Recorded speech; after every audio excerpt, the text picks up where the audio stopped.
Welcome into the best in true crime podcasting. This is True Crime Tuesday. I'm Tim Dennis.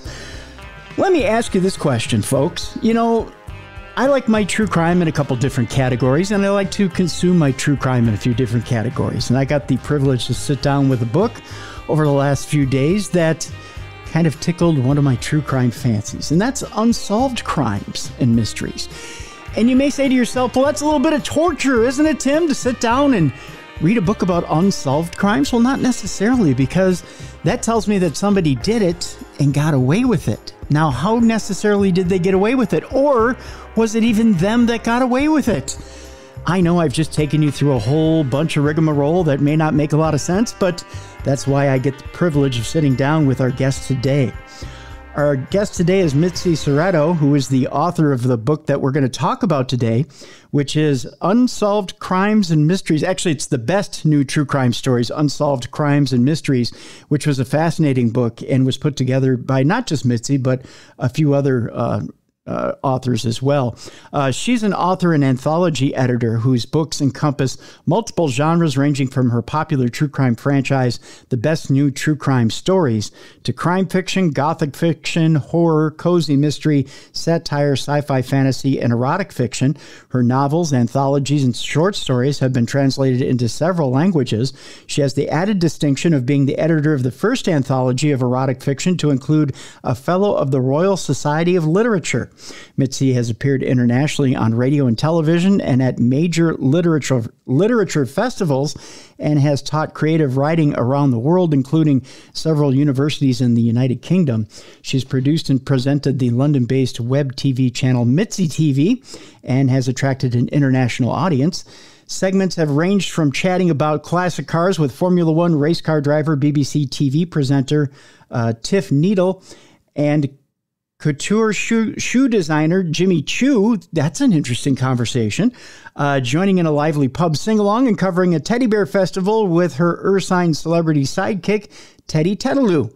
She also portrays herself in a pseudo-documentary British film, Lint, the Movie. Her oft-neglected blog of personal essays can be found at Errant Ramblings, Mitzi Sereto's weblog. We'll talk to her about that as well as we get into the program. Let's welcome into True Crime Tuesday, Mitzi Szereto. Hi, Mitzi. How you doing? Hi, Tim. I'm fine. Thanks so much for having me on. I think we've been back and forth for, 2 years trying to get something together. Oh, it hasn't been that long. I mean, yeah. I think it has. You know, I know this is a bit of a departure from true crime, but you mentioned about the Jimmy Choo segment. And I think people might be rather amused that he actually was in bedroom slippers when I chatted with him. Really? Yes, he was working at his shop. He has his shop in London, but I guess he just wanted to be comfortable, and he had on these old slippers. Huh. Now, you know, I find people's, I guess what drives them to be very, very fascinating, and what drives them to do what they do for a living fascinating, and what gets them driven to do specific things fascinating. And Jimmy Choo would be one of those people, and how they get to the heights of what they do and what drives them to be the best at what they do. And he would be one of them. I mean, talk about a guy in Jimmy Choo who designed some of the, I guess, best, most fantastic shoes in all the world, who's been mentioned on shows like Sex and the City. And you're interviewing him and he's in bedroom slippers. You know, but what drives a guy like that to want to be the best? I mean, that to me, that's just absolutely fascinating. You know, I think it's a really good thing if people are driven to be the best. It doesn't matter if they're a famous shoe designer or if they, work on a burger line. I think striving to be the best at whatever you're doing is I wish we had more of it. Yeah. Well, yeah. It seems that got lost somewhere. Absolutely. Absolutely. You know, it's one thing to say to somebody, well, I want to be famous. I want to be a household name. Well, anybody can do that. It may seem like a stupid statement to say. Anybody can do that. Well, you can. You can jump online. You can be on Instagram, and you can be a social influencer, and anybody can do it. You know what I mean? Yeah. It's maybe too many are doing it. Right. Anybody with I think we have too much influence. Right. Anybody with half a brain in their head can be famous. Or none. Right. No brain. Exactly. Or no brains in their head can be famous. But it takes someone with ingenuity, with skill, with talent to take one focus and be the best in the world that there is at what they do, and take that drive and own their craft and continue to beat out competition day in and day out and get better and better and better and learn from their mistakes and continue to go back to the well and continue to own their craft. And that's really admirable, you know? Mm-hmm. Yeah, absolutely. Yeah. It's stuff like that fascinates me. It's what keeps me ticking. I really do admire people who are the best at what they do, and that they get up, with the sun, and they don't go to bed until late at night, and they're driven by what it is they do. And to me, I admire that type of passion. I really do. Yeah. Well, it's inspirational as well, because even if you're not doing anything remotely like what they are doing, it inspires you to do better and to try to be the best that you can at what it is you do. Correct. Yeah, correct.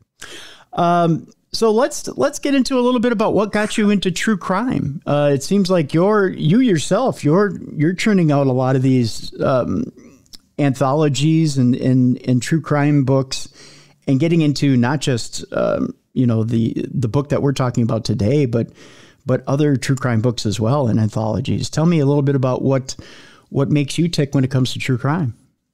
Well, actually, this particular book is the 6th volume in my series, the Best New True Crime Story series. So I've been pretty much doing about 2 books a year in the series.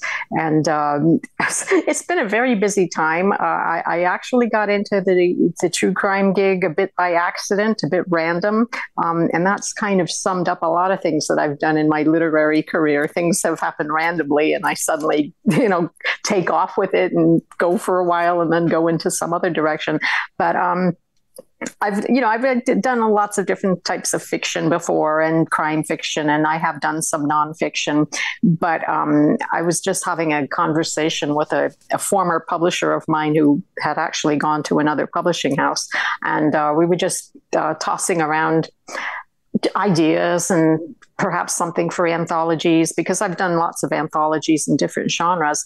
And we just got on the topic of true crime. And, I'm always up for a challenge. And I will say that I have an undergraduate degree in journalism that I got in Los Angeles. So I kind of had a little bit of a basis already, a grounding as far as the journalism background and how to approach this. So I just started with the first volume, which was the serial killers volume. And then I just kept coming up with new ideas for each particular book, because each one is a specific subject matter or theme, so that, we're not kind of regurgitating the same thing. So we had the serial killers volume, followed by small towns, followed by well-mannered crooks, rogues, and criminals, followed by crimes of passion, obsession, and revenge, followed by partners in crime, and the one we're here about today, the Unsolved Crimes and Mysteries book. I got to tell you, when it comes to the last book you're talking about, Partners in Crime, you got an endorsement from Kevin Sullivan, a good friend of ours here on the show, author of the Bundy murders, and I tell you, that's high praise indeed. One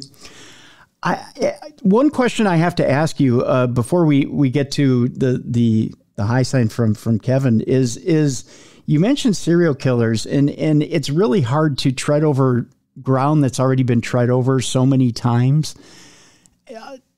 Answer me this question, Mitzi. How do you freshen up material that's been out there for so long? And especially, and I'm going to tie this into Kevin in particular with the Bundy murders, and something that I've asked him time and time again, because he has gone over that material of Ted Bundy with a fine-tooth comb. How do you take a a subject like serial killers or even a well-known topic? And how do you freshen up, or how do you give it a perspective for a reader that will be different than any other perspective they've read before? Well, this is a really excellent point, because true crime, as we all know, is very popular. We've got a million podcasts already. We've got a million television series on true crime. And it is hard to find fresh content or something that hasn't already been covered. And sometimes things have been covered to death. So it's a fine line to, not be repetitive and to not just be, doing the same thing everyone else is doing. So when I get these anthologies, when I start working on these anthologies, just to give you a bit of a method to my madness thing here, I put out a submission call as far as I can possibly put it out, and things get bounced around all over the place. Sometimes I'll hear from someone in some place that is so remote, I'm shocked they even have internet. I don't know how this stuff gets bounced around on the internet, but it does. And so I do make a point to tell people, look, if you want to cover something that is quite a familiar case to most people, can you find some way to tell this in a fresh way, a new perspective on it, a new angle on it? And that is a challenge. And since I'm dealing with so many different writers, I'm dealing with all these different creatives, and it's, their way to try to come up with something. So one thing that I really like is if someone can put in some sort of a first person, integrate themselves into the story. Now, I don't mean randomly just to say, gosh, I hate that guy, he's a terrible killer. I don't mean that kind of first person perspective. Right. But if people have some sort of a connection to the case, something that has perhaps had an influence on their lives, something that has touched their lives, something that has actually, maybe they lived through it, they were there at the time, they were not necessarily the victim. If they were the victim, they generally end up writing their own book, as we know. But just something that would make it unusual. And to go back to the serial killers one, that was we kind of decided that I would start that to sort of inaugurate the series, because it is such a popular subject. Despite the fact there's so much out there on serial killers, people still seem to want to keep reading more about serial killers. So I was obviously concerned, because I didn't want, put a Ted Bundy story, and I didn't want, things that have just been done so many times. So one way I try to get out of having a lot of repetitiveness is to cast everything as internationally as possible. And as you notice in my books, I'm not publishing stories. I'm not taking stories that are just set in the United States. The book may be published in the United States, but I have a very global viewpoint. And I really want stuff from all over the world, from writers from all over the world. So that solves one problem, because a lot of these more international stories may not be familiar to the average, true crime American true crime fan. So that's one thing that I get people saying when they read the books is that, wow, this has got stuff that I didn't even know about, or some from some far flung place. So that helps keep things fresh. For instance, like in the serial killers book, I have a story by Danuta Cott. Okay. And it's about the Yorkshire Ripper.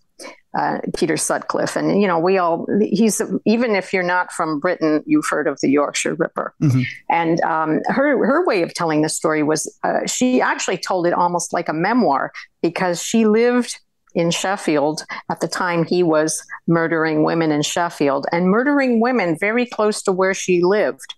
So we have this story that's actually telling about the crimes, but also telling about her and her things that were going on in her life at the time, and kind of going back and forth. And it's an incredible story, and how she was able to basically insert herself into the story, and even to the point where she would meet someone who was a sex worker who, ended up being a victim, that kind of thing.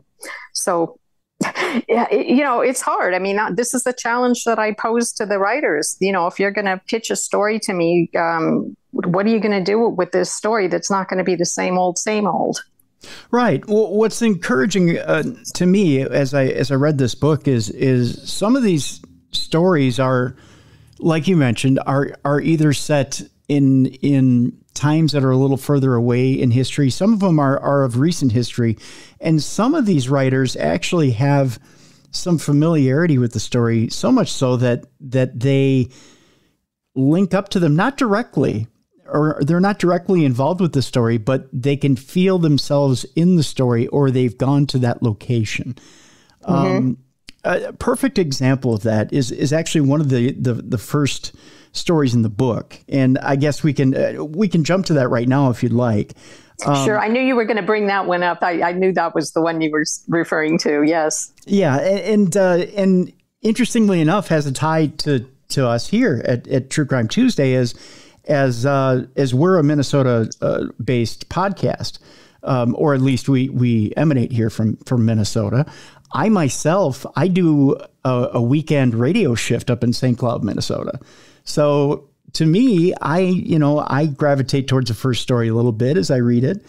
And that has to do with a couple that was murdered off the Appalachian Trail.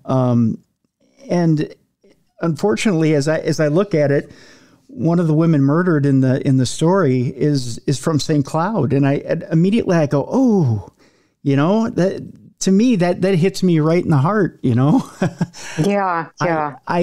And immediately I can connect, and to me, I don't know why I do that. Maybe you can explain to me, Mitzi, why I connect when I see something like that. And is it just the Minnesotan in me, or is that something else?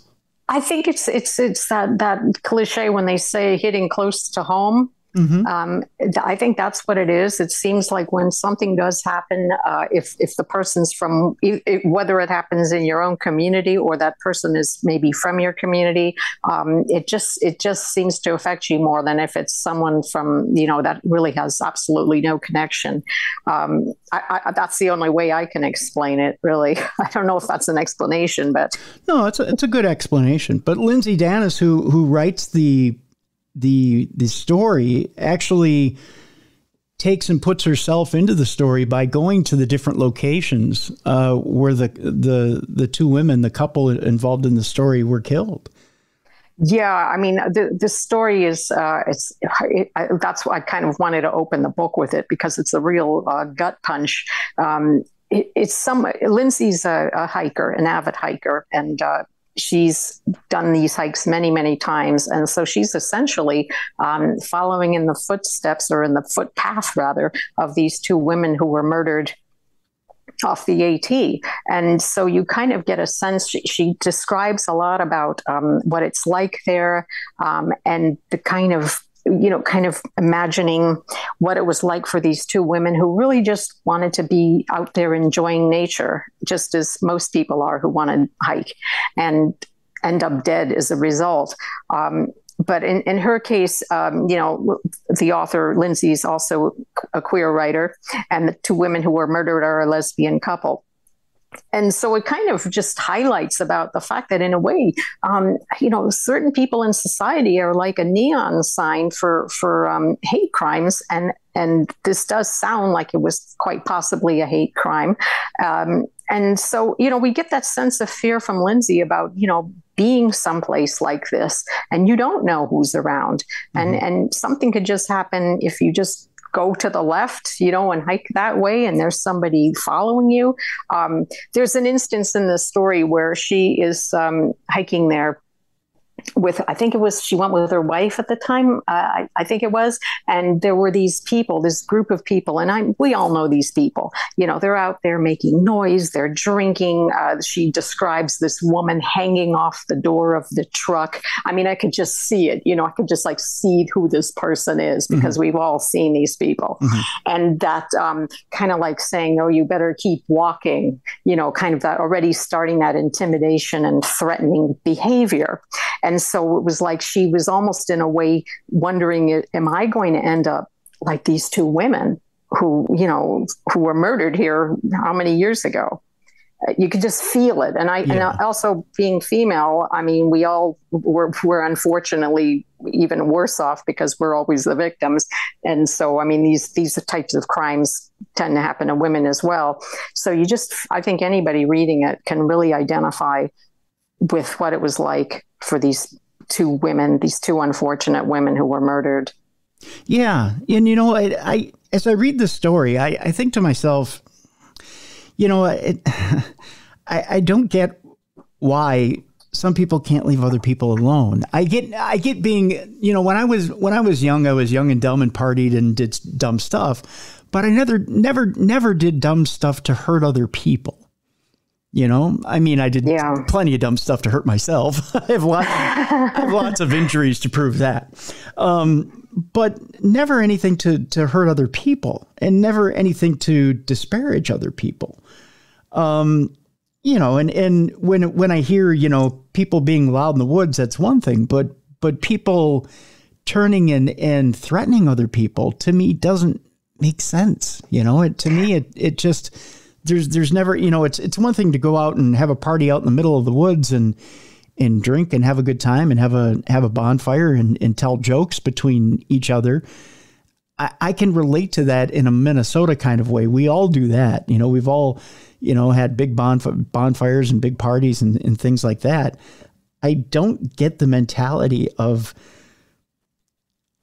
anger and lashing out against others. I don't care,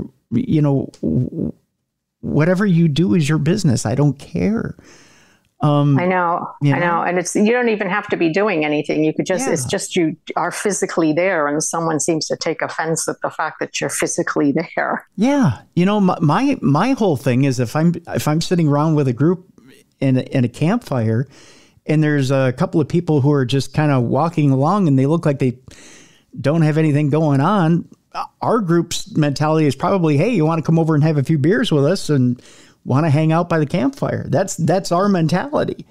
Yeah. That's civilized. That's civilized mentality. But I mean, considering these murders happened 25 years ago, and now we're looking at this is society today with this exponentially has increased where there's so much anger and hatred about, against anybody that isn't like yourself. Yeah. So as I'm reading the story, I feel the fear that Lindsay's writing about, both about herself as she's gone to this exact same area that Julie and her wife had gone to, Julie and Lolly had gone to. I'm feeling exactly the same feelings that Lindsay is empathizing with, and she puts it so succinctly. She puts it right out there, what she thinks they went through, that she can feel every feeling and imagines what they went through as they spent their last moments. And it's very, very clear, Mitzi, how she puts it out there. They were bound. They were gagged. They were murdered out there in the middle of nowhere when really they just went out there to hike, to have a good time, to just be themselves in a society where they couldn't be themselves. Mm-hmm. Exactly. It's I guess it sort of just keeps reiterating the cliche about there not being any safe place. Yeah. And it really, she conveys the fear very well. To me, it's just it's a very scary yet very sad story, and you can feel that fear not only for Julie and Lolly, but you can feel it for Lindsay as well as she's there. I won't tell you the end of the story, obviously. I want you to pick up the book so you can get the end of that story yourself. But the fact that it remains unsolved is sad. I mean, there's a lot of sadness in that, Mitzi. Yeah. Yeah. And there are suspects there. And that's the other sad part of it too, is that there's not enough outrage there to go after those suspected in that case. Exactly. Well, I think that we see that in several of the stories. One of the reasons, perhaps, it's just not the cases have not had priority about getting solved is there wasn't enough outrage, there wasn't enough concern. Perhaps they didn't have enough advocates on their side. Maybe family or friends or anybody of quote importance, so to speak. Mm-hmm. Right. I tell you what we'll do. Let's take our break right here, Mitzi. When we come back, I want to talk a little bit about different types of unsolved crimes, why these crimes go unsolved, and are there agendas behind these crimes? I want to talk in particular about some crimes that involve politics and some crimes that may involve ransoms. We'll talk about that when we come back. Our guest is Mitzi Szereto, and the book, folks, I want to encourage you to pick up the book. The book is called The Best New True Crime Stories, Unsolved Crimes and Mysteries. And we'll have a link to the not only the book, but Mitzi's website in the description of this podcast, so you can check it out. Go to Mitzi's website, MitziSereto.com, spelled SZERETO.com. Again, the link in the description of this program. And we'll have a link to all the books, actually, so you can get all of Mitzi's books. We want you to check them all out. They're fascinating, folks. It's, again, a collection of different stories from different authors having to do with these unsolved crimes.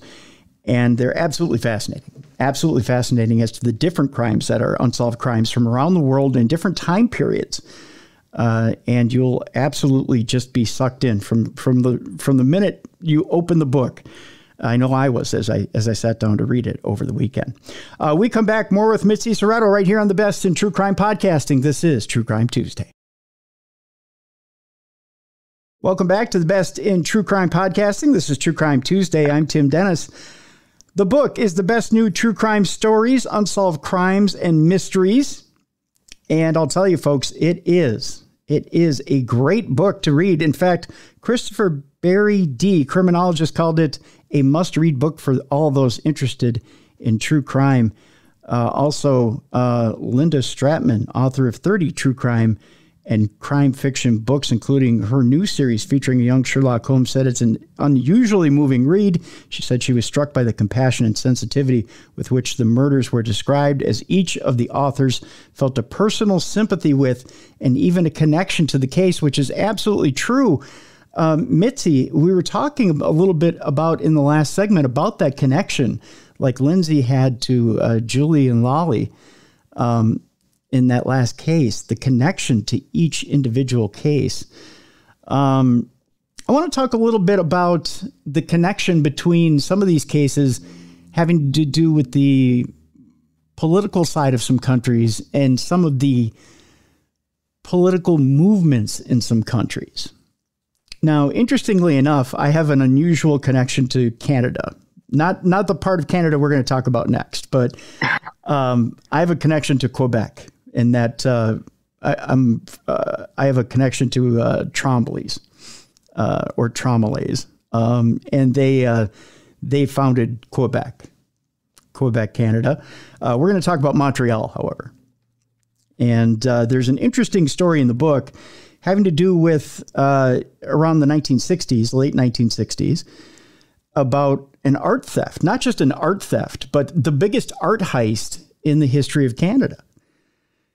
And whether this great Montreal museum heist of 1972, I'm sorry, it was in the 1970s, not 1960s, but 1970s, whether this heist was really politically motivated, or was this just the most opportune criminals knowing that they could get away with selling this possibly to a dealer or a drug lord, as it might have been in South America, or just an art collector in South America who wanted these treasures for himself. This is quite the interesting story, isn't it? Yeah, I mean, one of the things that when the author Anya Wassenberg, who's a Canadian writer, when she pitched the story to me, I kind of was really intrigued by it because I hadn't known about the heist, and I have visited the art museum in Montreal, and it was actually I feel it was one of the best art museums I've ever been to. So when I found out that, oh my God, this place had a catastrophic heist back in the early 70s, I was like, yeah, I was already halfway there, intrigued by it.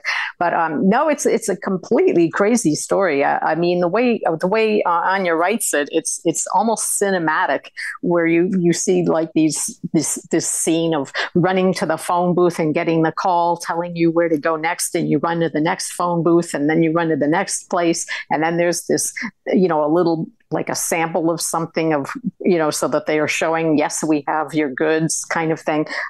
It's almost madcap in the way it's written and the entire way the heist is.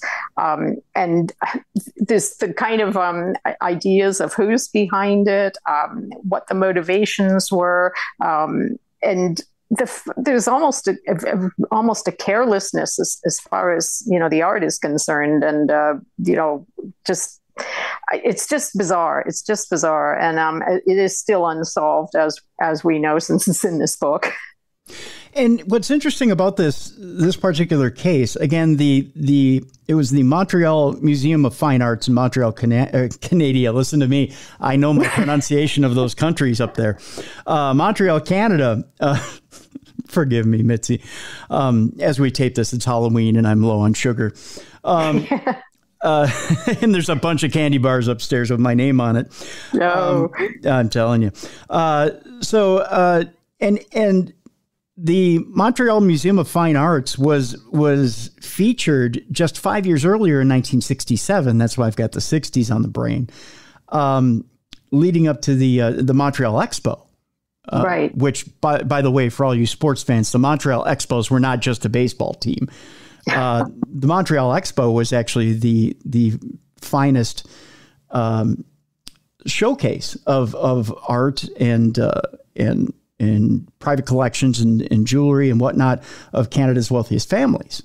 So it was all on display in 1967. And so it had just, all of Montreal, all of Canada had been on display in 1967. And so the Montreal Museum of Fine Art was really the showcase of Canada. And there was a large sum, I believe it was it $5 million, if I remember right? Which was a lot of money in 1970. I don't remember offhand, no. And I think that was the amount that was stolen in paintings, which to us, $5 million in this day and age, not a lot of money. But I think if you take that amount, I think the amount that was stolen in paintings was akin to $50 million. If I remember right, 50 million, maybe. Well, more. And also they left a lot of stuff behind. They took off really quickly. So, I mean, this could have been significantly worse. And it seems as if it was planned that they were going to take a lot more than they actually took. So, I mean, it's whoever was behind this or whoever wanted this art had some big ambition. Yes. Many famous French painters, Canadian painters. What was funny is the PR person for the museum said that he knew whoever the thieves were well schooled in their art, not so much in their jewelry, because as you pointed out, they took some very famous paintings. They left some very famous paintings behind, including some Picassos. But he questioned why they, and it was Bill Banty was the name of the PR director. Yeah. And in a broadcast with CBC Radio, he said it would seem that they were discriminating thieves and had a fairly good idea of what they were looking for. Certainly in terms of pictures, in terms of jewelry, it's open to debate. That was the quote from him. And it kind of makes you think perhaps maybe they picked some jewelry for themselves. I mean, maybe that's what that, maybe jewelry wasn't even on the list and they just figured, hey, I'll give it to the wife for Christmas, That might be. And that might not have been the initial target. Like yeah, when I don't think it in. was, but right. And a lot of the paintings have been cut out of the frames. They didn't take the paintings frames and all. They cut a lot out, and basically absconded with them. Now the main thing that got them, of course, as they broke into the building, they got a hold of the guards and they tied them up by shotgun. They held shotguns up to them. And they seem to have had everything under control. The only problem was when they went to take the paintings out to I think was a van they had outside, if I remember right. Yeah, and they were shimmying up and down these ropes. Yes. From the skylight, I think it was. Yes, they came in through a skylight. There was a skylight in the museum that was being repaired. And they had knowledge that the skylight was being repaired. And they were coming up and down the skylight through a rope that they had attached. But as they were as they were taking the paintings out, they decided to go through a side door, I believe is what it was, which had triggered an alarm, and they thought the alarm went back to the police. So they hurried up, absconded with what they had, and took off running down the street. The alarm wasn't hooked up. Right. All it did was alarm the guards that were there in the building already, and those guards were already tied up. So yeah, I mean, they had insider knowledge of some things, but other things it seems that they missed the boat on. So I mean, it just makes you wonder how who was behind this and who was on the an inside job or what, that they had enough information but not complete information. Yeah, and that's unusual. It's almost like they might have had somebody on the inside, but the person on the inside might not have had complete knowledge of everything that was going on at the time. Now, there was speculation that there were Italian, Irish, French, Canadian gangsters active in the city that might have had something to do with this. There might have been some biker gangs that had something to do with this. Yeah, the biker one was the funniest when I saw that. I mean, can you imagine? Yeah, biker gangs that were athletic that could get into the ceiling. And interested in fine art from the old masters and all these famous artists. Right. Well, biker gangs can be cultured too, Mitzi. I guess so. Yeah, that's true. Let's not discriminate. That's true. That's true. But the most interesting theory behind all this was that the paintings were to be absconded with, and then there was possibly one buyer that was in South America that wanted all these, which I don't get. Yeah. I don't get that theory. Well, somehow it seems that there were a couple of very credible sources that seemed to think it was South America, somebody in South America, but we don't quite know why they think that. I mean, they didn't quite describe, where they got this information, but that seems to be the most credible solution, that it was a private buyer in South America. And I mean, you just have to imagine, like, how are you even going to get this art transported down there? It's stolen art. I mean, it's all very, very odd. Yeah, very odd indeed. But again, folks, I refer you back to the book to find out all the different twists and turns with this artwork and where or if this artwork turned up again. It's interesting, the different things that have happened with this artwork throughout the years. So again, I refer you back to the book that we're talking about here to find out more. Now, there's an interesting case here in the book that I want to refer to here, Mitzi, that we've covered before on this show. In fact, we've covered it kind of over and over and over again, but I've learned some new things by reading your book, believe it or not. Oh, that's good. And that is the Black Dahlia case. Right. Yeah, the lady vanishes, the mysterious disappearance of Jean Spangler. Yeah. I mean, it's related to the Black Dahlia case in that it was taking place around the same time, and it seemed like that type of a murder, but rather disappearance. I'm sorry, but I mean, considering it's an unsolved case and the woman disappeared, it was a bit actress, a bit Hollywood actress in the late 1940s in Los Angeles. And so, I mean, the obvious assumption would be like maybe this woman was a victim of the Black Dahlia killer. But it's a very strange story again. Again, it's this actress, and there's a lot of interesting connections with some famous people in Hollywood that were a bit cagey when questioned. And, for instance, about, the actress Jean Spangler. Perhaps was she pregnant? Was maybe somebody got rid of her because she was pregnant, or was it maybe she went for a botched abortion?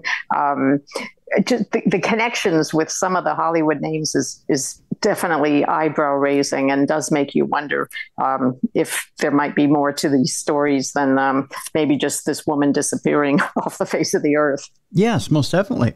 And what's interesting is in the way that Jean Spangler is killed, it's very much Black Dahlia like. Well, disappeared, actually. She disappeared. It was there was somebody else who she opens the author Joan Renner opens the story with how the murder was committed for the victim of the Black Dahlia killer. Yeah. But as I said, because it's all that same time period, when somebody disappears, that's the first thing you're going to think is, were you a victim of this particular killer? Yeah, yeah.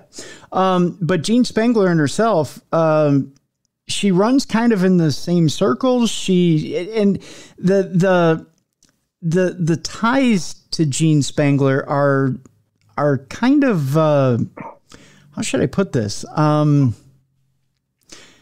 Seedy, but at the same time, they're also quite shocking. There's one name in particular. I won't put it out there for the audience, but let's just say, how should I put it, Mitzi? Yeah, I know. One of the most famous names in Hollywood at the time. Yeah. Yeah. Yeah. Yeah. That's who I was going to say. I didn't want to put it out there either. I want to whet people's appetites to find out who it is, but it's a huge Hollywood actor that there is a potential connection, something that does require, I think, a second look. Yeah. But Jean's just, she hobnobbed with all kinds of people, mobsters and, I suppose, I don't know if it's dismissive to call her somewhat of a good time girl, but I think that's probably what maybe would have been the expression used at the time. Mm-hmm. Frequenting night spots, nightclubs, different gentlemen that you're, with that'll get you in the right places to be seen. Because, she obviously was trying to break into Hollywood as more than just bit roles. And so clearly, if you're on the arm of somebody who's got some influence, maybe someone will take notice, and that will open some doors. Most definitely.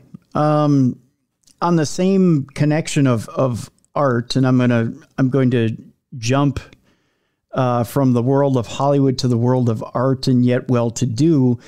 I want to talk about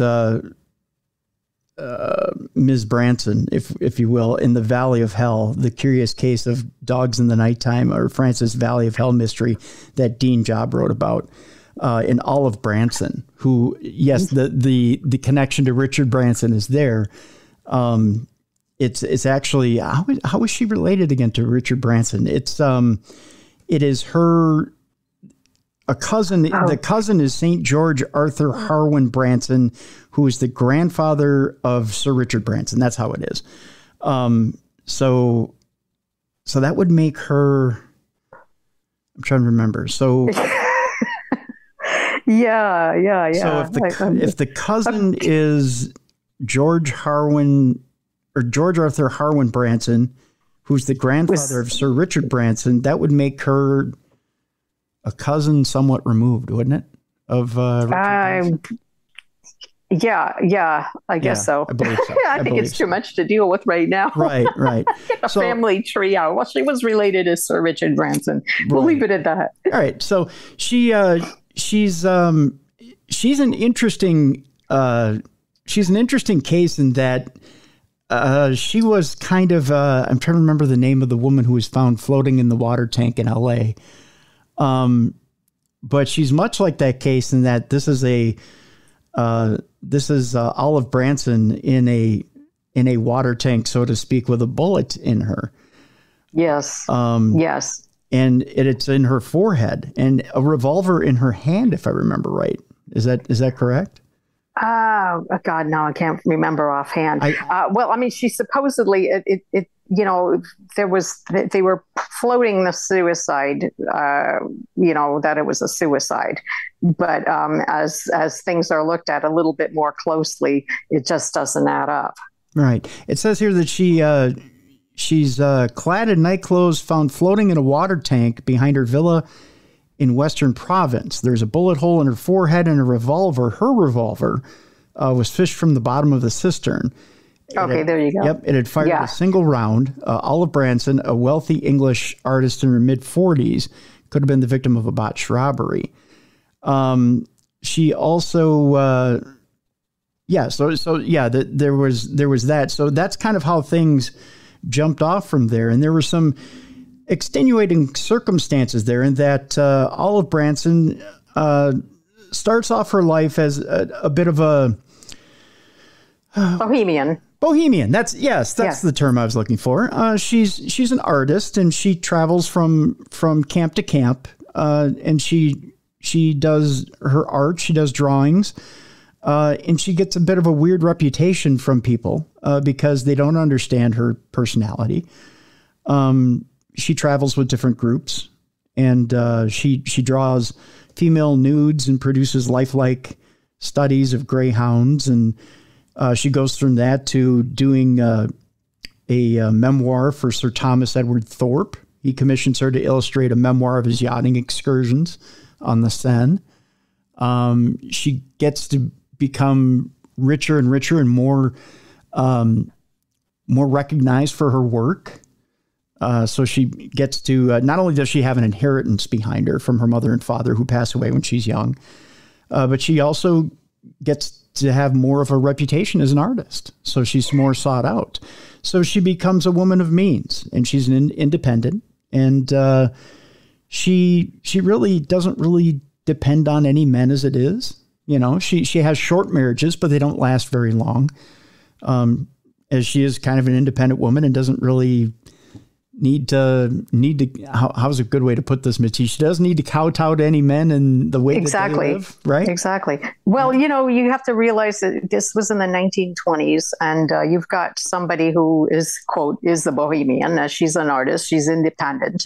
She's on her own, and she just does what she wants to do. Mm-hmm. And so obviously you've got that sort of prejudice against her because of her lifestyle, and a sort of one thing that we see throughout the story is a condemnation of her lifestyle, as if somehow she brought this all on herself, because of the way she lived, because of her relationships, the people she associated with. The fact that she would go to visit the Roma camps and draw the Roma people, that raised a lot of eyebrows. That just wasn't something done, especially for a fine English gentlewoman. Right. So in the late 1920s, she comes across, is it called Les Baux? Is that the name of the town? It looks like Les Baux de Provence, I guess. There you go. It's a little place that was nicknamed the Valley of Hell, mm-hmm. because of the kind of the way it is, and the landscape and whatever. The heat. And the heat. That was the one thing. It was very hot. Heat. Yep. But she takes a shine to it. That's kind of her place to chill out and relax. And that's where she gets her inspiration from. The locals don't quite understand her, but she gets the locals, and she takes to the hotel that's there, ends up buying the hotel. She converts a room of the villa into a studio, was often spotted hiking with her dogs in the hills. She hires a couple called the Gerards to help run the place, buys the hotel outright, and ends up settling down there. And it turns out she also ends up falling in love with the former owner's son, I believe, Francois Pinet. Is that his name? Yes. Yeah. Yes, who's younger than her, which again caused condemnation because she's in her 40s and he's much younger. So, and unfortunately, it also backfired for him, because when she's found dead, it's sort of like all fingers start pointing to the lover. Right. And well, with good reason. Francois Pinet, and up until the time that Ms. Branson's death, let's just say he's not got a lot of money. He's kind of playing, shall we say, the kept male. Is that a good way to put it? I suppose in a way, but then on the other hand, it was not something he would have probably have been too comfortable being thought of in that regard. But I mean, she did have more money, and so that's just the way it is. Yeah, and at that time, they say she's worth about £29,000, which at the time is worth about $350,000. I'm sorry, no, $2.5 million in today's money, not 350, but $2.5 million dollars in today's money. She's pretty well off. She's running the hotel, and she makes the mistake of telling Francois in a letter, "My dear Francois, I shall bequeath you the Hotel de Monte Carlo and also the estate should anything ever happen to me, but I shall be a dear old thing of 90 by the time that ever happens. So it's a long way off. Don't." Yeah, that's really tempting fate when you do that. Right. That's the old artistic hook where something bad is bound to happen, and you hear the old music in the background. And you can see it coming from a mile away. Exactly. I mean, whether or not he was behind her death, it's in a way, having done that, she sort of sealed his, fate by even writing such a letter. Right. So it's at this point that well, something happens, right? Something happens. And poor Ms. Bronson ends up in the cistern with a bullet in her head, or a hole in her head. But something also is weird in this too, Mitzi, in that her dogs never made a bark. The neighbors never heard a bark from the dogs, which you would think if someone came in who was of ill repute or not such great ilk and struggled with Ms. Branson, that the dogs would have made a noise. And there would have been a struggle, or you would have heard some sort of noise coming from the hotel, right? Yeah, well, that's the whole thing about the curious case of the dogs in the nighttime. If it was some stranger coming in there who murdered her, surely the dogs would have just been barking hysterically. Somebody, they don't know who this person is. And that, again, kind of acted against Pinet, the lover, because, the dogs would know Pinet. Right. So they bring in Chief Inspector Guibault, who is considered one of the most cleverest detectives in all of France. He's known for British intelligence service during the war, won him accolades and a medal. And this guy is the modern day version of Columbo, right? Yes, it's referenced in here about the Columbo thing. He's quite clever, because, as I said at the start of this, the other investigator just wanted to kind of tidy this up with a bow and saying, "Oh, it was a suicide." Right. So, but things didn't add up. Right, and he does something to Pinet that most. I think he kind of turns Pinet on his ear and sits him down for questioning. And what I think is one of the more funnier moments in the story, he says, "Well, let's play What If I Were You?" Yeah, that was fun. Which is one of the funniest moments in the story. And he says, if I were you and you were questioning me, and I told you that Miss Bronson had written out a will and basically said that I were going to inherit the hotel. And basically what had happened, folks, in the story is Guibault had investigated and gone over the hotel and Miss Bronson's room with a fine-tooth comb, and he had found blood splatters on the carpet in her room that led out to the cistern. So he knew that she had to be killed inside her room and then carried out to the cistern. And he had found other such clues, which you'll read about in the book. So he knew for a fact that she did not walk out to the cistern and kill herself in the water tank. Modern detective work and modern forensics. So he looks at Pinet and says, so if I told you, without telling Pinet all this, if I told you that she had written out a will and named me the beneficiary, wouldn't you arrest me? And he says, well, of course I would. Which is one of the... I know it's so true. It's like you kind of really know that you're kind of really in it deep here. Right. Which is one of the funniest things I think I've ever heard in an investigation. And it is very Columbo-like, isn't it? Yeah. Yeah. Which I just think is one of the funniest things I've ever read in a crime story. Yeah. But again, folks, I want you to pick up the best new true crime stories, Unsolved Crimes and Mysteries, to read the end of the story, because that in itself just begins a kind of a spiral here, which is kind of unbelievable to read about. You really do have to read about it. And it involves the dogs and their lack of noise when this person who assaults Miss Bronson, more than assaults, kills her, shows up, and who the other suspects may potentially be, because there's more than one. So there you go. But again, there's that story as well. The last story I want to talk about today, Mitzi, has an unusual, and it's a kidnapping, and a whodunit as far as a kidnapping goes.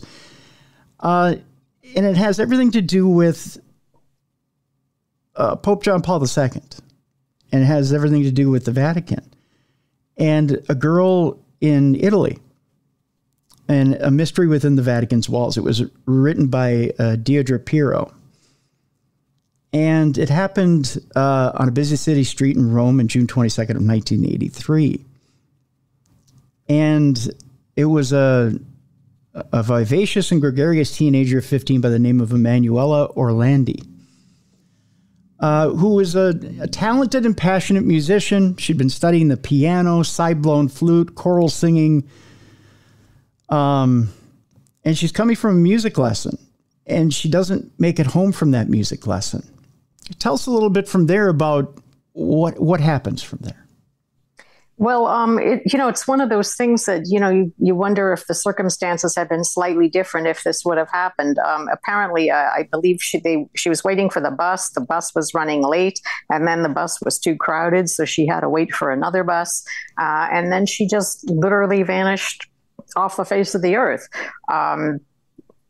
Of course, her family was extremely concerned, and going to the police, going to the Vatican police, and trying to get some action to happen about, what happened. The case was covered in the newspapers about the disappearance, a public announcement, phone number provided to contact the family. But of course, once that phone number goes out, there's all kinds of crazy calls that come in with all kinds of crazy claims. And so that was, unfortunately, the one thing that started up at the beginning. But this is just one of those bizarre stories, because there's so many theories that have been floated and claims that have been made, anything from terrorists to the Vatican being behind it. The Vatican is one of those mysterious. We're finding out more and more things about, what's going on with the Vatican. But in this case, there were like sex scandals and sexual exploitation of girls and all of these things. And so that was floated, that maybe she might have been a victim of something like that. There's everything from mobsters getting involved, people paid off so that somebody got a sacred burial because he donated money to the Vatican. I mean, there's so many connections here with, like I said, the terrorism and the mob, sex scandal, the Vatican, everything. Yeah, just the way this whole thing starts out is weird. There's a guy they dubbed the Americano, who calls a grand total of something like 17 to 18 times to the Vatican. And initially, they give this poor girl till, I think she's kidnapped in June. They give her till July 20th they demand the release of the man who shot Pope John Paul II in St. Peter's Square in Rome in May 13th of 1981. And they say, you've got until July 20th to release, and I'm going to butcher his name, I know, But the man who shot John Paul II. Right. Mehmet Ali Agca, I believe it is. Yeah, we'll just call him Mehmet. What would be Mehmet. just call him by his first name, right? He's Turkish, I think. Yep, we'll call him Mehmet. So they say you've got till July 20th to release Mehmet. We'll give you back your daughter plus one other girl that we've kidnapped, which is a complete surprise. And this other girl only comes out after a few other phone calls. They eventually release a tape through one of these phone calls showing that both girls are alive and well, although one of them is screaming in the background, which is unusual. This tape is found on the steps of the presidential palace in Rome. It starts to get weirder and weirder, as Mitzi has said.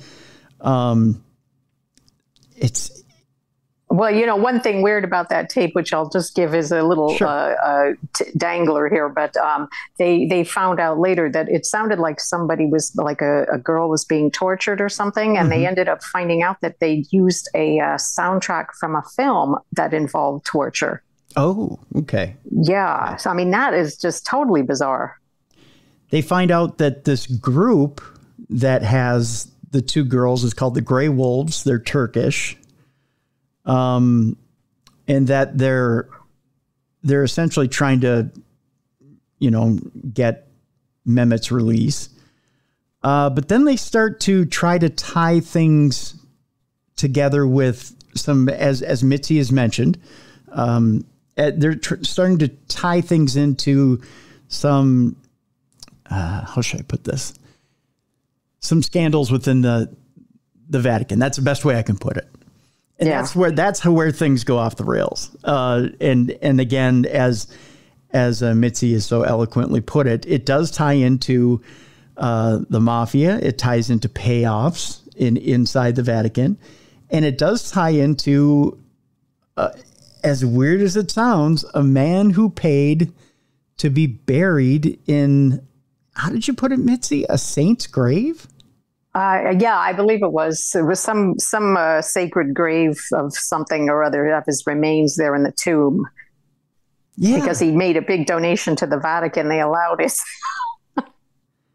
Yeah. It's just bizarre.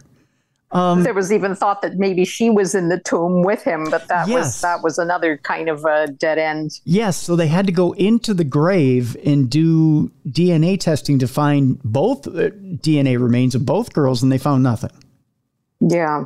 Which is bizarre. There's just so many red herrings that were thrown into this case that you just wonder why. Why were these? I mean, it's just some schoolgirl who was coming home from a music lesson. It's like, well, why all this convoluted stuff going on?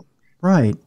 And this whole thing started off with Pope John Paul II at least 7 times in a row in different services asking for the return of this girl in his services. To all of a sudden things are being buried. I mean, not literal. I mean, literally and metaphorically. I mean, things are getting buried. Secrets are getting buried, and things are coming to light that, shouldn't be coming to light, I guess. And they're coming to light because this organization is saying, hey, you want to know about, you want to know some secrets, we'll tell you some secrets, and we'll dig up these secrets if you don't release this, if you don't release Mehmet, if you don't let him go, not only will we not give you your daughter back, but this will happen. And then you find out eventually what's going on. Again, you have to get the book to find out what's going on with this daughter. Is this daughter dead? Is she been, has something else happened to her? They keep giving you different things that have happened with this daughter and this other girl. So it is just bizarre. It is a bizarre story, but it's so otherworldly. And then it brings you to different things. And you think, okay, well, they're fabricating stories because they want their way. Right, Mitzi? You say, okay, they'll say anything to get what they want. But then you start getting to the different things that are happening today with the Catholic Church and how it ties into what's in the story. And all of a sudden, they're not telling stories. It's bizarre. You know, there are sex scandals in the Vatican. There are sex scandals in the Catholic Church. There are payoffs. There are weird things going on in the Vatican Bank. There are some ties to the mafia. Yes, it's certainly that's again, a mystery within the Vatican's walls is the perfect title for this story. It's one of those stories that you go, you know, and I'll tell you, as a kid who grew up Catholic, the story makes you cringe a little. You know, well, especially on the pedophile rings. That's the that really is concerning. And that just seems to have been that, you know, they had all these people that are potentially involved in that. And was she a victim of that? If I can, Mitzi, if I can just address this one portion of the story. We also do a paranormal podcast, Darkness Radio, on Wednesday and Thursdays. And Father Gabriel Amorth, who's no longer with us, who was a Catholic exorcist, has been on the old Art Bell Coast to Coast radio show. And his audio is cited quite often, having to do with exorcisms and how to get rid of demons and whatnot. And we've cited Father Amorth many times when it comes to Catholic exorcisms. And he's cited in this story when it comes to the Orlandi drama.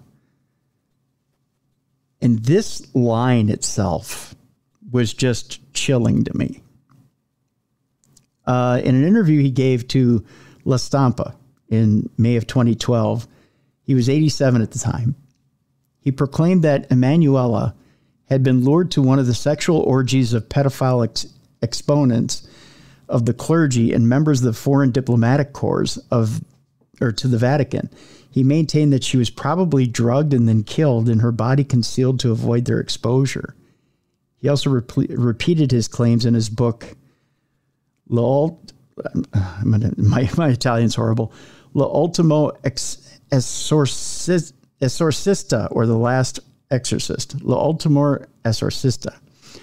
L'ultimo exorcista. There you go. You're better at it than I am. Sorry. Yeah, my little one semester of Italian in college. There you go. An earlier claim like this had also been made by an anonymous source in 2005, except with the variant that the girl may have been accidentally, in quotations, accidentally killed during one of these sex and drug-fueled parties. This is just one of the outcomes. There's about 17 of them.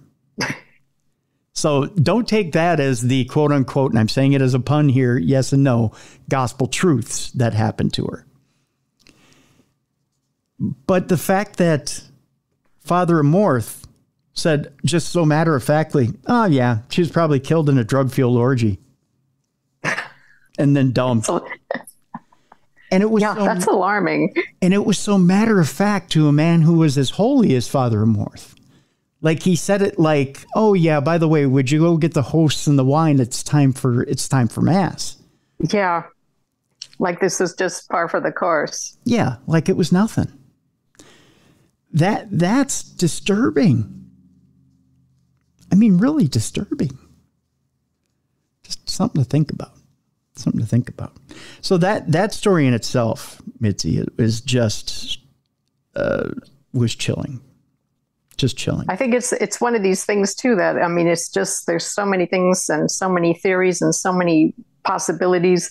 And it's the kind of thing that if you wrote it as fiction, it would just be too ridiculous. It'd be too far out. Yeah. Yeah. If it was, you're right. If it was a fictional story, nobody would ever believe it.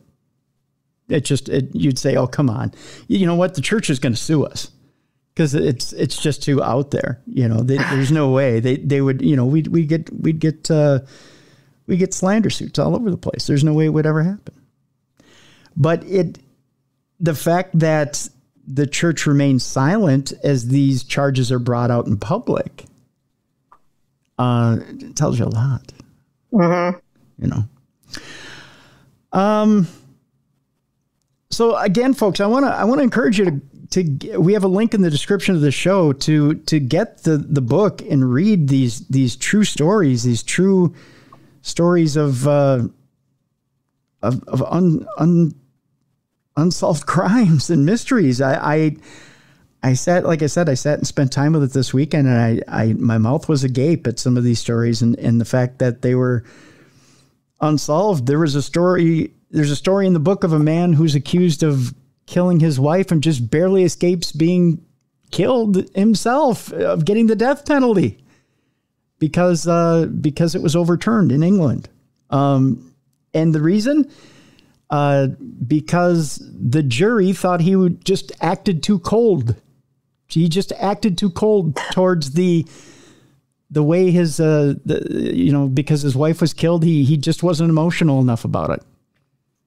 That was it. Yeah. I mean, yeah. Just, things like that, things that will absolutely astound you. And again, find out what his fate was. And things like that. I mean, there are such amazing things in this book that will absolutely just astound you, blow your mind. The best new true crime stories, Unsolved Crimes and Mysteries. Mitzi Szereto is the author and has been our guest. Mitzi, thank you so much for joining us today on True Crime Tuesday. Well, thank you for having me. And I really appreciate your enthusiasm. I can tell you did enjoy the book, and that's really great. I'm glad I achieved that. Well, and you know what? I'm looking forward to, you have it coming out in February of 2023. You've got another one coming out, Crimes of Famous and Infamous Criminals. So I'm hoping you'll come back with us in 2023. Oh, I'd love to. I've just finished. It's just going to print as we speak. So I'd certainly love to come back on. Thanks. Well, we'll look forward to it. And again, it was my pleasure to have you on today. Thanks. Folks, gonna change gears here and stay tuned. Stay right there for the ride. It's time now for Dumb Crimes and Stupid Criminals. It's Crayon News story time.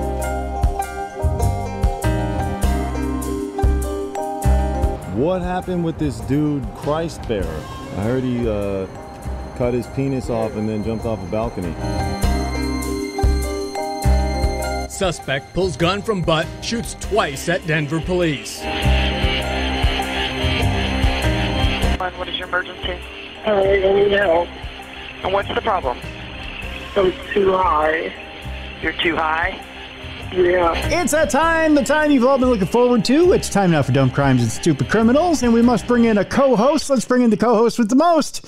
He's the BCB, the big cuddly bear, the one, the only, the Beer City Bruiser. Bruiser, how you been? Oh, I've been great, Cruiser. How you been? I am so full of McRib right now, my friend. I got the itis. I can barely move. Oh, my cardiologist is going to be so disappointed in me. I've been wanting to get one, but the only time that we had a chance, well, I've had a couple chances, but one was driving to an underwater needlepoint event, and you can't drive and eat those. You can't even eat those and be slammed. Oh my God, you have a big brown streak in your spandex. And then the other was after the gym today, I was going to treat myself to it, but I had a little bit of a mishap where my stomach was gurgling while I was working out, and I went a little too long, so whoops. I had a little bit of whoops, threw the underwear away, drove straight home. Have you ever seen the bit on Saturday Night Live with the bronze underpants? Yes, yeah. I have. Yeah, yeah. That's. I think that may become a reality. Yeah. Yeah, I think so. It's a first for me. That was a first for me. I've never pushed myself that hard. Yeah, it's a first. At the gym, it's a first. Alex A just answered, really? So evidently she's had that issue too. Oh, she has, huh? Yeah. Should we ask her a question? Yeah, let's do it. All right. Alexa, have you ever shit your drawers?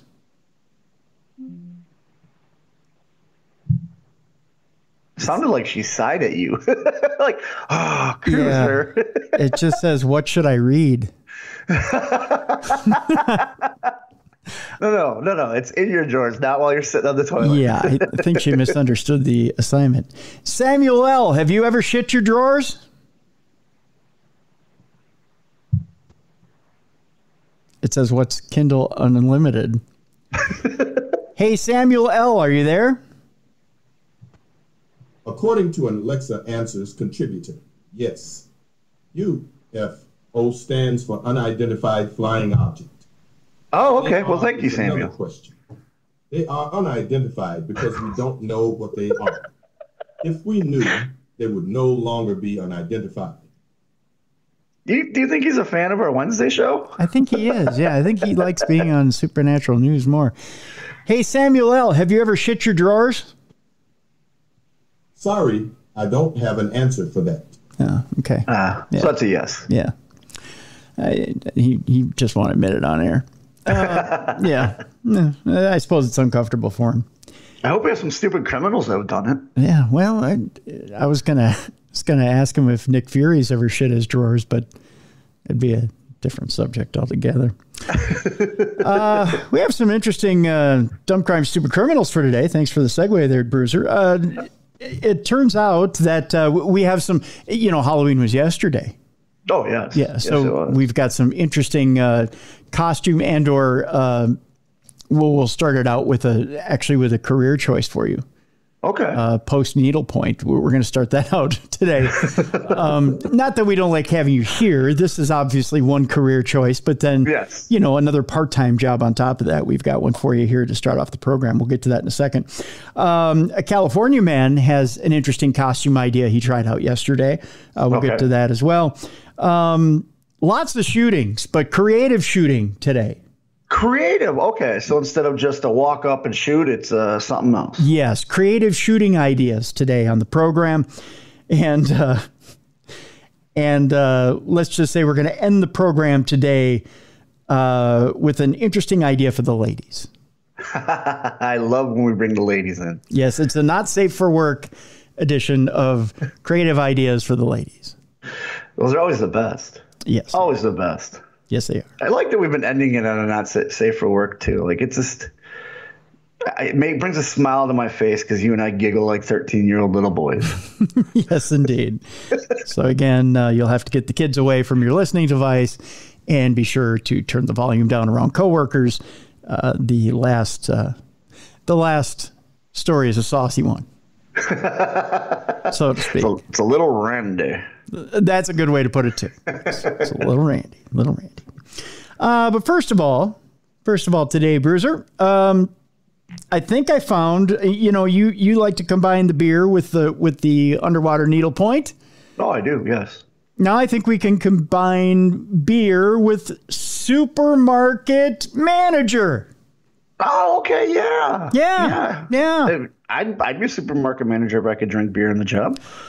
I found a guy who drank vodka nonstop as a supermarket manager. And unfortunately, he lost his job, but I think there's an opening for you here. Okay. Yeah, because beer's not as strong as vodka. No, and I think you could do it all day long, and I think you could pretty much hold up your job if you can hold yourself upright. Oh, yeah, I definitely could. Okay, all right. I mean, I drop people on their heads for a living while I'm drinking it, so I'm pretty sure I can point to aisle 3. Well, don't drop the produce. Okay, I won't. Yeah. An alcoholic super value manager who was sacked after he drank himself unconscious on premises was awarded 40,000 pounds. We go across not just the aisle, but across the pond to England. You got to know your limit. Like, it's, if you're drinking on the job, you got to know your limit. You do. Yeah, you do. It's unfortunate that this guy couldn't stay upright. WRC says the Employment Equality Act's requirements were paramount even in the circumstances of a breach of trust. A supermarket has been ordered to pay nearly 40,000 pounds for sacking an alcoholic manager who drank himself comatose on vodka on the premises when his employers went away to a wedding. That's a good time to drink yourself comatose when your employers are away. Well, they're drinking. Why can't you? Yeah. It's a shared experience, we call it in the business. Yeah. Yeah, shared experience. I like So wait, they have to pay him because they fired him? Yeah. Oh, I guess, yeah, alcoholism is a disease. It is. See. And it's a treatable disease, so you have to offer stuff before you fire him. Yeah, you can't just get rid of a guy. Especially they should have said, "Hey, you can drink light beer on the job." Because it's light beer. Especially over in England, they have rules, you know. The supermarket owners called it an incalculable. Let me get this right. Incalculable. I've been eating candy bars since last night, so I'm on a sugar high.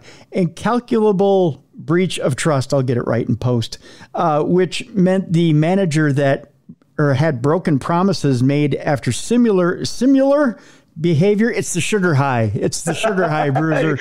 Too many Kit Kats for the cruiser. Huh? Oh, I've been eating Mounds bars like they're going out of style. I keep telling myself the coconut oil does me good. It does. It does. Coconut's healthy. Yeah.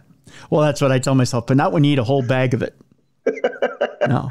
Fun size or regular size? Oh, the fun size, but I keep telling myself I tell myself the dark chocolate's good for the heart. The coconut oil is too. If I just eat the whole bag, it's really, really good for me, right? Yeah, exactly. I'll go with that. Yeah, exactly. So the manager had broken promises made after similar behavior the previous year. Oh, so he hadn't made promises once before. That's cute. The Workplace Relations Commission, or the WRC, found the manager had been discriminatorily sacked, much like Kirk Cousins. I was saying that was the Aaron Rodgers last night or Sunday night. Yeah, he did get sacked a lot, didn't he? Oh, terrible. That was a really bad game for the Packers. They're having a bad season. I wasn't going to bring it up, but I know what it's like to be a Vikings fan now. You do, don't you? I do. This is like a weird Freaky Friday type deal this season. It is. Normally the Vikings are where the Packers are, and the Packers are where the Vikings are. I think Kirk Cousins and Aaron Rodgers need to hug to transfer each other back. I think so, yeah. I think Kirk Cousins stole Aaron Rodgers' soul this year. Yeah. Yeah. He didn't 100%. didn't steal his ability, but he stole his soul. You know? There's that. Although he did try to run like Rodgers yesterday. Did you see that deal? No, where I'm at, they only had the only games we could see were the Carolina game, and then the San Francisco LA game, and then the Packer Bills game. I watched all the highlights. You're kind of lucky that you didn't see the game yesterday. It was nothing great. Yeah, there's a lot of scoring, but it wasn't a good game. Right. Yeah. And that's sports talk here on True Crime Tuesday. We go from drunk supermarket managers to drunk quarterbacks. That's right. So the manager had been discriminatorily sacked because he was an alcoholic, and that in the absence of precedent in the area, it could not accept the breach of trust as a defense for discrimination. The tribunal upheld. Ooh, they have tribunals over there. Ooh. You got to love that, don't you? I offer myself to the tribunal. For lots of vodka. Yeah. The tribunal upheld Eamon Murphy's complaint. You got to love the name Eamon. I worked with an Eamon over at Minnesota Public Radio.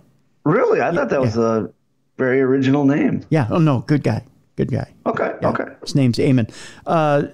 Tribunal upheld Eamon Murphy's complaint against Michael Connolly and Sons Limited, which trades as Connolly Super Value in, is this Bagenalstown, County Carlow? Oh, this is Ireland, I believe. I think that sounds like Ireland. Yeah. But you said UK, and Ireland's not part of the UK. Isn't it? They don't claim to be. You could piss off an Irishman or woman if you tell them that they're from the UK. They're their own island. Well, Northern Ireland. Both Ireland. Ireland. Okay. Yeah.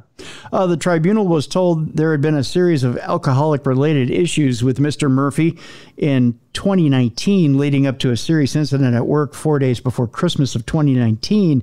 He was declared fit to work in January of 2020 after seeing the company doctor, where he agreed to attend Alcoholics Anonymous, and for there to be no repeat of the alcoholic incidents the WRC heard. In October of the same year, the Connolly family went away for a weekend to attend their daughter's wedding. Oh, there's a trigger. Leaving Mr. Murphy in sole charge of the supermarket, and Helen Berry of Simplify HR, who appeared for the employer.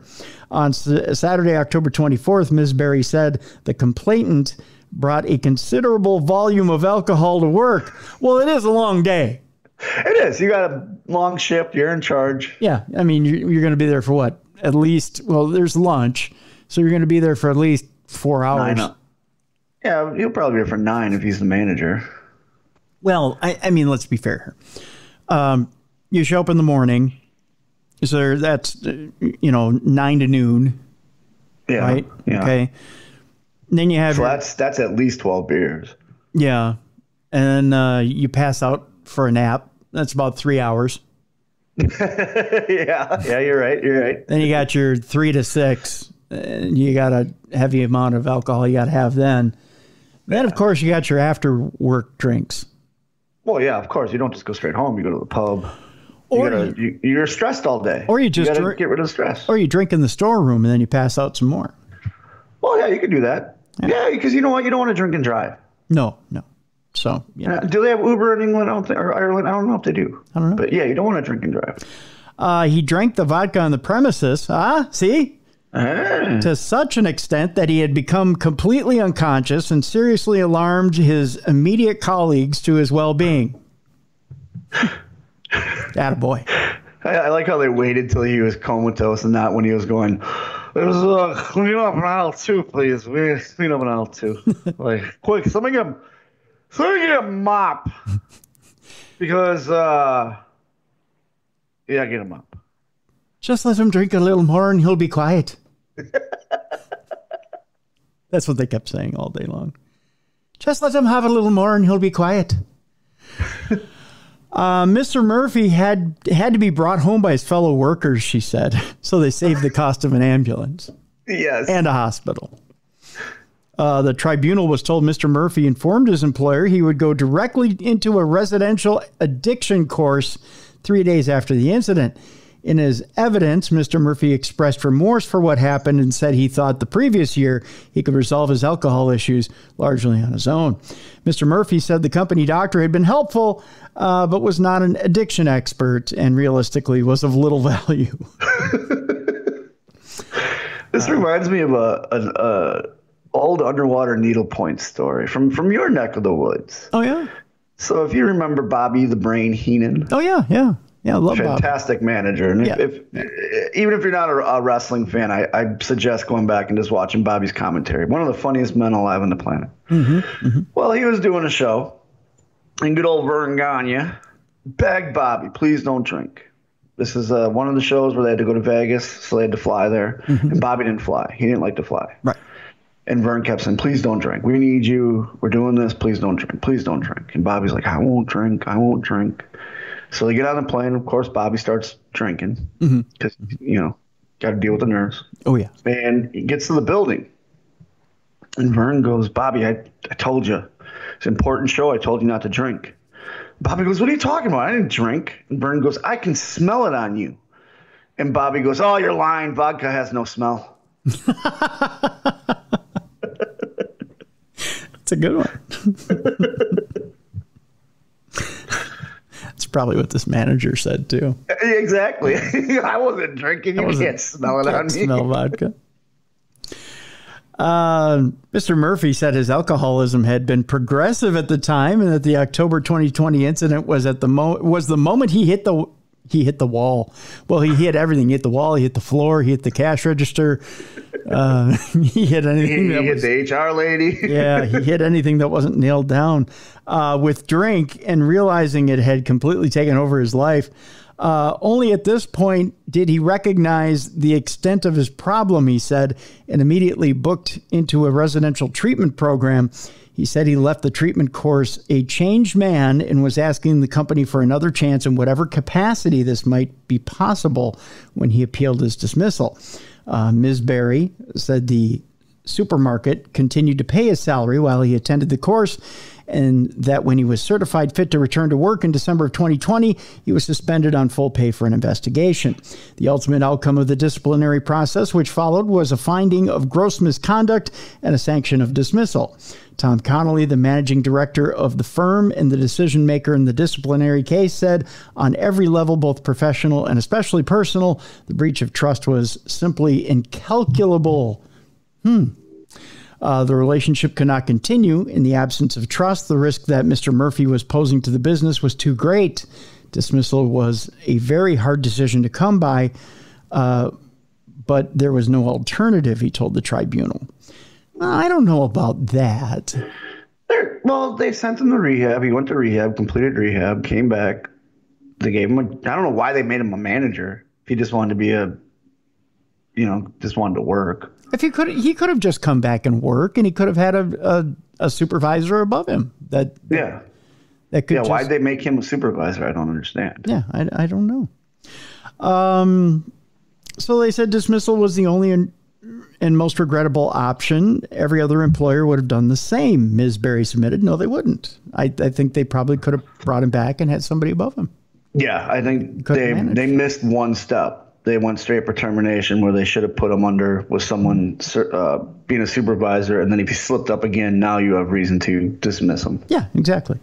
Mr. Murphy's dismissal was later upheld on appeal, a process which his barrister, Rosemary Mallon BL, argued did not take his alcoholism in proper account and failed to consider the complainant's suggestions on reasonable accommodation. In plain English, the complainant was dismissed simply because he was an alcoholic. This was grossly discriminatory, said Ms. Mallon. Adjudicating officer Michael McEntee found that Mr. Murphy had a well-recognized disability in the form of alcoholism and noted that there had been many alcohol incidents involving the complainant in 2019. However, this was the weekend that the complainant, by his own admission, chose to bring into the store a considerable quantity of alcohol and proceeded to consume it on the premises until he became comatose. As store manager with all the responsibilities attached, this, to any reasonable observer, was a catastrophic breach of trust that would render any future employment relationship very difficult, if not impossible, Mr. McEntee wrote. The supermarket solicitor, Ms. Berry, had argued the 2017 labor court ruling in Irish Aviation Authority versus Redden. Oh my gosh, there was somebody who went up in the sky that drunk? Oh, yeah. Remember we were talking about the airline pilots that were drinking? I guess, which upheld the firing of an air traffic controller who reported to work with alcohol in his bloodstream. Ought to be persuasive. I think that's a little different.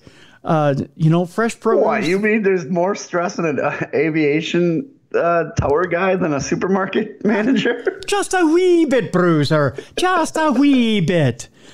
Mr. McEntee noted the argument of Miss Mallon for the complainant that her client's case had to be taken under the Employment Equality Act. Any reliance on case law or precedent from complaints under the Unfair Dismissals Act of 1977 must be treated with caution, he wrote.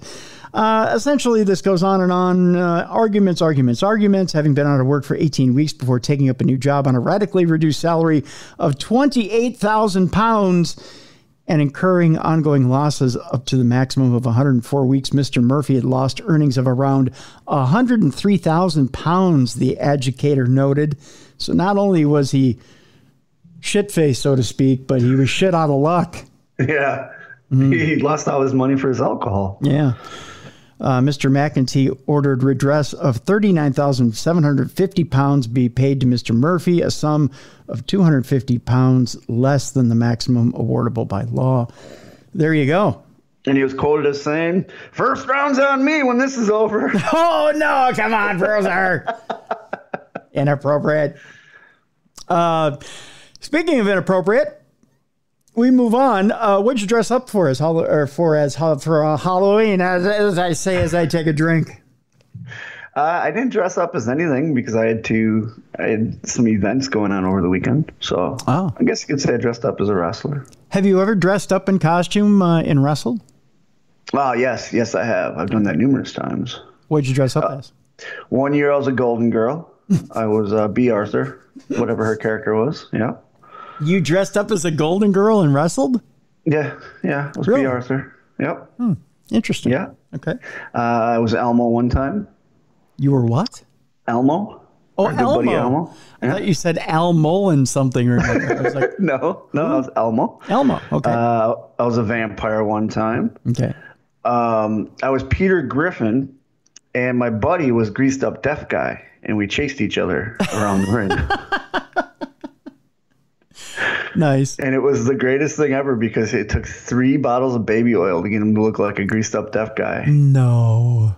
And then he was showering after the event, and he literally had to shower for like 4 hours because it wouldn't come off. I'm like, no kidding, dude. It's oil. Yeah, it's like oil. water and oil don't go hand in hand. Yeah.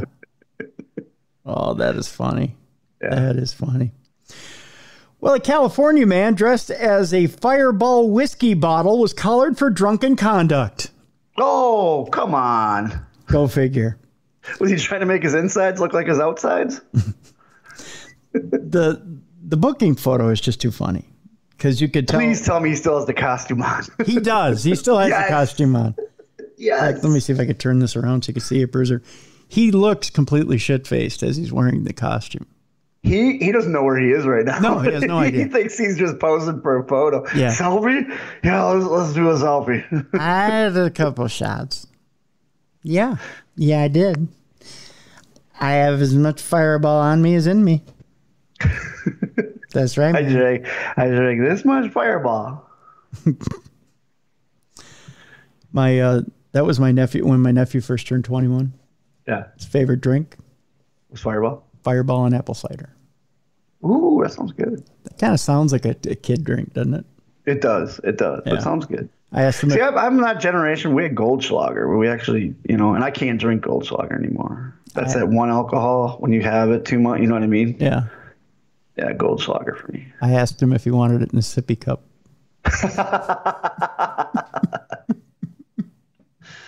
Then I bought him a real shot. What'd you buy him? It's called The Godfather. Okay. Yeah. It's got all kinds of whiskeys and rums and all kinds of stuff in it. Okay. Yeah, it's a real shot. It's the kind of shot, and it's served in a legit fat shot glass. Yeah. That holds like 2 or 3 shots in it. It's a sipping shot.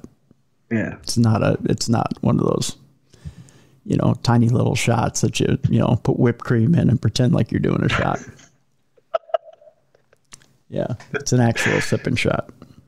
So, Which you need every once in a while. I like ordering those when I have a beer. yeah.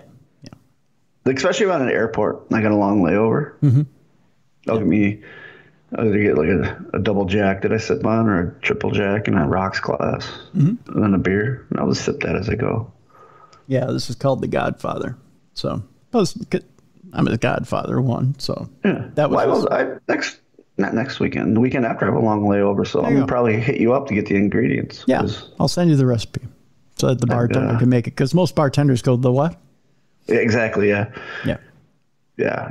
I always, whenever, I always test bartenders when I see them. And I'll throw them something that, black tooth grin or something like that that's somebody told me about. And if they know it, then they're getting a great tip for the rest of the night. There you go. See? That's a way to test them.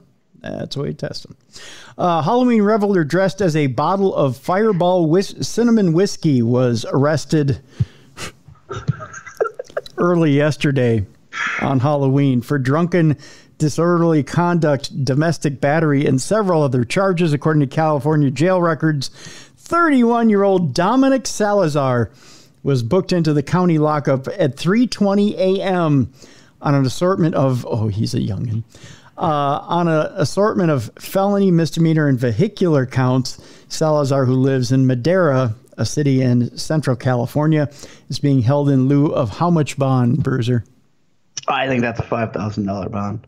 Ooh, let's keep going. Really? Yeah. So let's go 15,000. A little higher. One more time. 20,000. $55,000 bond, my friend. Wow. Yeah. The 6 foot, 293 pound Salazar managed to find his Halloween costume. I guess at Spirit Halloween. That's a nice costume too, because if you look, he has a sweatshirt on underneath it. He does, yeah. So it's either real stretchy or he found a double XL, triple XL. I think he probably found the adult size, the big plus size costume. Yeah, because you've seen those hot dog ones around. I tried to put one of those on, and I could barely get into it. And I'm 6'2", 285. Yeah, that's got to be a plus size one if he's 293. If he's 6 foot 293, it's a plus size. He was wearing his Halloween costume when photographed by jail personnel, probably because They wanted to see him in it. They're like, come on, big boy. Come on, keep the costume on. Oh, yeah. He didn't put the bottle top on his head. No, that's behind him. Yeah, it's behind him. It's like a hood or a hat that you just pull up and put on, much like a hood. But it stands up real tall. The whiskey outfit, which retails for about $45. Costumes $45? Costumes are expensive this year. Yeah, they are. Yeah. I would have just went as a Fireball drinker. I know, right? And just hold the bottle and be like, this is my costume right here. Costumes are running anywhere from $45 to $50 to up to $100 this year. Wow. Yeah. I'm glad my kids are on their own, can do their own costumes. Yeah.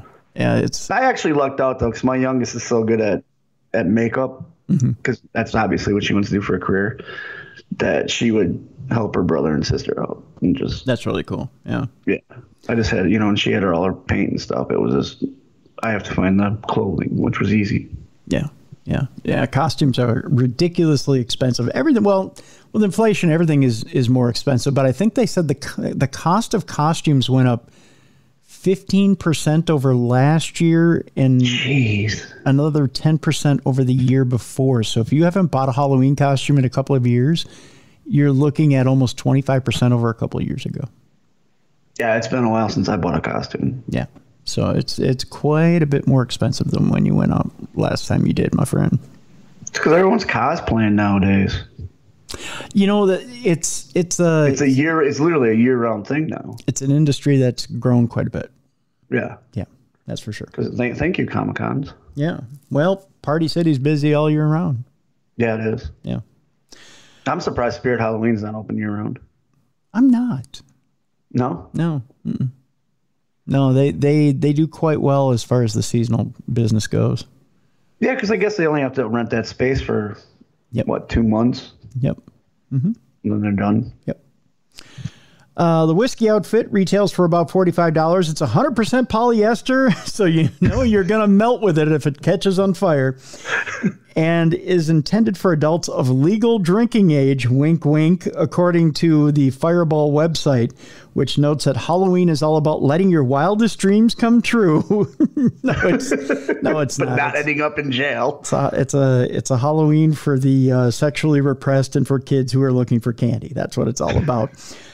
So this year, become a human-sized bottle of Fireball. You're welcome. It says on the website. So he was just trying to fill the bottles. All he was trying to do. Yes, he was trying to fill the bottle of himself full of Fireball. Yeah. That's what he was trying to do. He just kept peeing it out. So he's like, "Oh, I gotta get another one." I just peed. Yeah. That's always my excuse when I get another one. Yeah. I need something to fill it. I made room. Another beer. That's right. This story is just plain creepy. I know where the bodies are buried. An Iowa woman claims her dad was a ruthless serial killer who killed nearly 70 women. Really? Yes. I told you people in Iowa are weird, right? Oh, God, yeah. Have I told you that? See, now the people I've met I met them in Iowa. They weren't from Iowa. We're all right. But yeah, a lot of Iowa people are weird. I love Iowa. I love wrestling in Iowa, but they're weird. Don't you get a weird feeling in some towns, though? Like you're right there from the X-Files, they all turn their head at the same time. They all have that empty stare. Yeah. Yeah. I've said numerous times, I love going to mom and pop restaurants, like diners and stuff. And you go into a small town, you can hear the record scratch and everyone slowly turn and look at you. You aren't from here, are you? Yeah, you can almost turn. Meat. Yeah. We're going to keep you in the freezer for a while. A probe is underway in Iowa after a woman claimed that her late father was a ruthless serial killer who murdered dozens of women before his death about 10 years ago. He can't stay too far in the ground, they got to bury him under the bank vault. That's all I'm saying. Yeah, you can't be too sure he's dead. Yeah. Lucy Studi and her father, Donald Dean Studi, killed a shocking 50 to 70 women over 30 years. That's what she's saying? Or said, Or they did it together. No, Lucy Studi said her father, did I read that wrong? Lucy Studi said her father, Donald Dean Studi, killed a shocking 50 to 70 women over 30 years. I may have read that wrong. Yeah, it sounded like they killed 50 to 70 women. No. He did. He did, okay. According to Newsweek. She also stunningly claimed he enlisted her and her sibling to help him move the bodies of the young women that were allegedly buried near a well on his property. Oh, that water had to taste stunningly good. You think he just walked up and slapped glasses out of their hand while they're trying to get water? Yeah, don't drink that. Don't drink it. It tastes awful. Lucy Studi said, I know where the bodies are buried. So show us. Prove it. Yeah, I don't want to go look at that. Well, the police should. Well, the police, especially if there's missing people. Yeah, the police definitely want to know. He would just tell us we had to go to the well, and I knew what that meant. Oh, that's creepy. Oh, God, I hope they had city water. Not if they have a well. No, you can have a well and have city water, too. Yeah, I guess, but not in Iowa. I'm assuming it was all well water. Oh, God. Every time I went to the well or into the hills, I didn't think I was coming down. I thought he would kill me because I wouldn't keep my mouth shut, she said. See, that's the thing. Like, there's shows about people that lived with serial killers, and a lot of the time they don't know. But for the ones that they do know, that's what they worry about all the time. But there's something weird about serial killers where if it's their blood, their son or daughter, they're not in danger. Oh.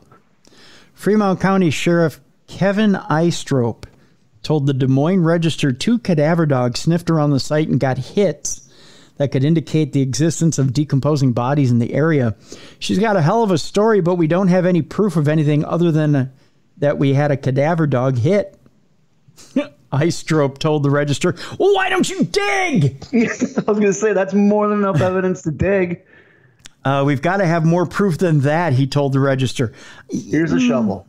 Here's a shovel. Here, you'll get your evidence. Here's your shovel. Here's a wacky idea. Why don't you kick some dirt around and see what happens? But he acknowledged that the hits from the dog lent credibility to the daughter's assertion, and authorities would get a game plan here together with the Iowa Division of Criminal Investigation. Here's their game plan. Newspaper.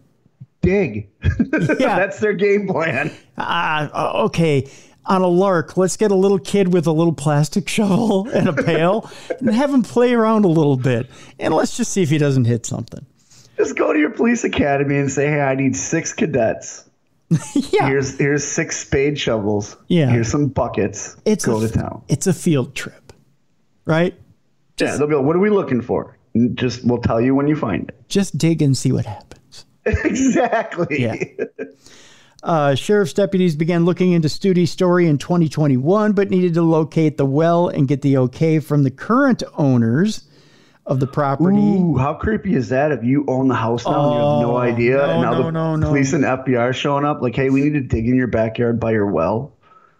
No, you got it. You got my permission. And then I'm putting a for sale sign on that sumbitch tonight. Yeah. And I'm going to the doctor to make sure all the water I just drank isn't harming me. Can that's what. If you've been drinking people. Yeah, exactly. Oh. Soylent Green is people, man. Soylent Green is people.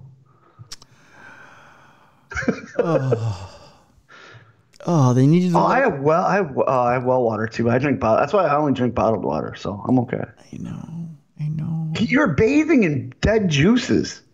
And there's a story this week that they're finding more stuff out in Lake Mead. Yeah, I saw that come up when I was on the treadmill today. Oh, God. Okay, but they needed to locate the well and get the okay from the current owners of the property and neighboring properties to conduct searches. So the neighboring people have been drinking people. Yeah. I'd just sell off the entire damn block. Just do what they did in Milwaukee around Dahmer's old place. Tear everything down and put a fence up around it. You can't get in. And burn it. Burn it all. Burn it to the ground. Fire cleanses everything. Donald Studi is suspected of law enforcement is suspected by law enforcement of luring women who were mostly sex workers or transients from nearby Omaha, Nebraska, and bringing them to his 5-acre farmland before killing them. This according to Newsweek. Oh, my God. Studi told the publication her angry and regularly drunk dad would typically smash or kick the heads of his victims inside a trailer where the family lived. The father reportedly died at 75 in 2013. Good riddance. How does she know the method? That's what I'm curious about. She was probably there. I'm going to say she had to have witnessed something if she knew the method of killing. Oh, yeah, she was there. That's more than just moving the bodies. Yeah. Oh, she was an accomplice. Yeah. But what are you going to do? And she can't figure out why she's still single. Hey, listen, I know how to cook. I know how to clean. I know how to kick a hooker's head in. I am a catch. You need help moving a dead body? I'll move a dead body. Honey, I know exactly what part of the well to put her in so she doesn't stink up your water. She also said he made sure his children knew what he was doing, though it is unknown if her other siblings have talked to authorities. No, they're probably in therapy. Yeah. Talking it over with a therapist. They're probably shaking in a corner somewhere. I doubt they're talking to anybody. Her brother reportedly killed himself at 39. Gee, I wonder why. Yeah. Studi claims she told teachers and priests as well as law enforcement across Iowa and Nebraska, but no one would listen to me. Well, priests have that law, right, where you can share with the priest in confession, but he has to keep it, right? Isn't there some law like that? Well, I doubt it's like patient-doctor confidentiality. I can't even talk right now, Brewster. I'm so shocked. And I doubt that there's that between cops and regular people. Cops normally go get the bad guy. Well, yeah. But she didn't say, she said teachers and priests. Yeah, but what confidentiality does a teacher have? Oh, nothing. No, yeah, that blows my mind. Normally the teacher says, okay, honey, let's go get the sumbitch. These teachers are like, look at her imagination. Oh, she got such a good imagination. She's so creative, taking the bodies to the well. Oh, look at you. Look at these drawings of a man kicking a hooker's head in. She's so talented. Look at this. Oh, you want your daddy to be a kicker in a football team, don't you? Oh, God. We thought she meant she dug wells, not that they hid bodies by wells. Oh, stupid us. Donald Studi had a criminal history as a drug and gun runner, his daughter said, and had stints serving jail time for at least petty larceny and drunken driving. That according to records obtained by Newsweek. So the guy had priors. Which most serial killers do. But no, we don't want to check him out. We don't want to... Oh, God. Iowa. If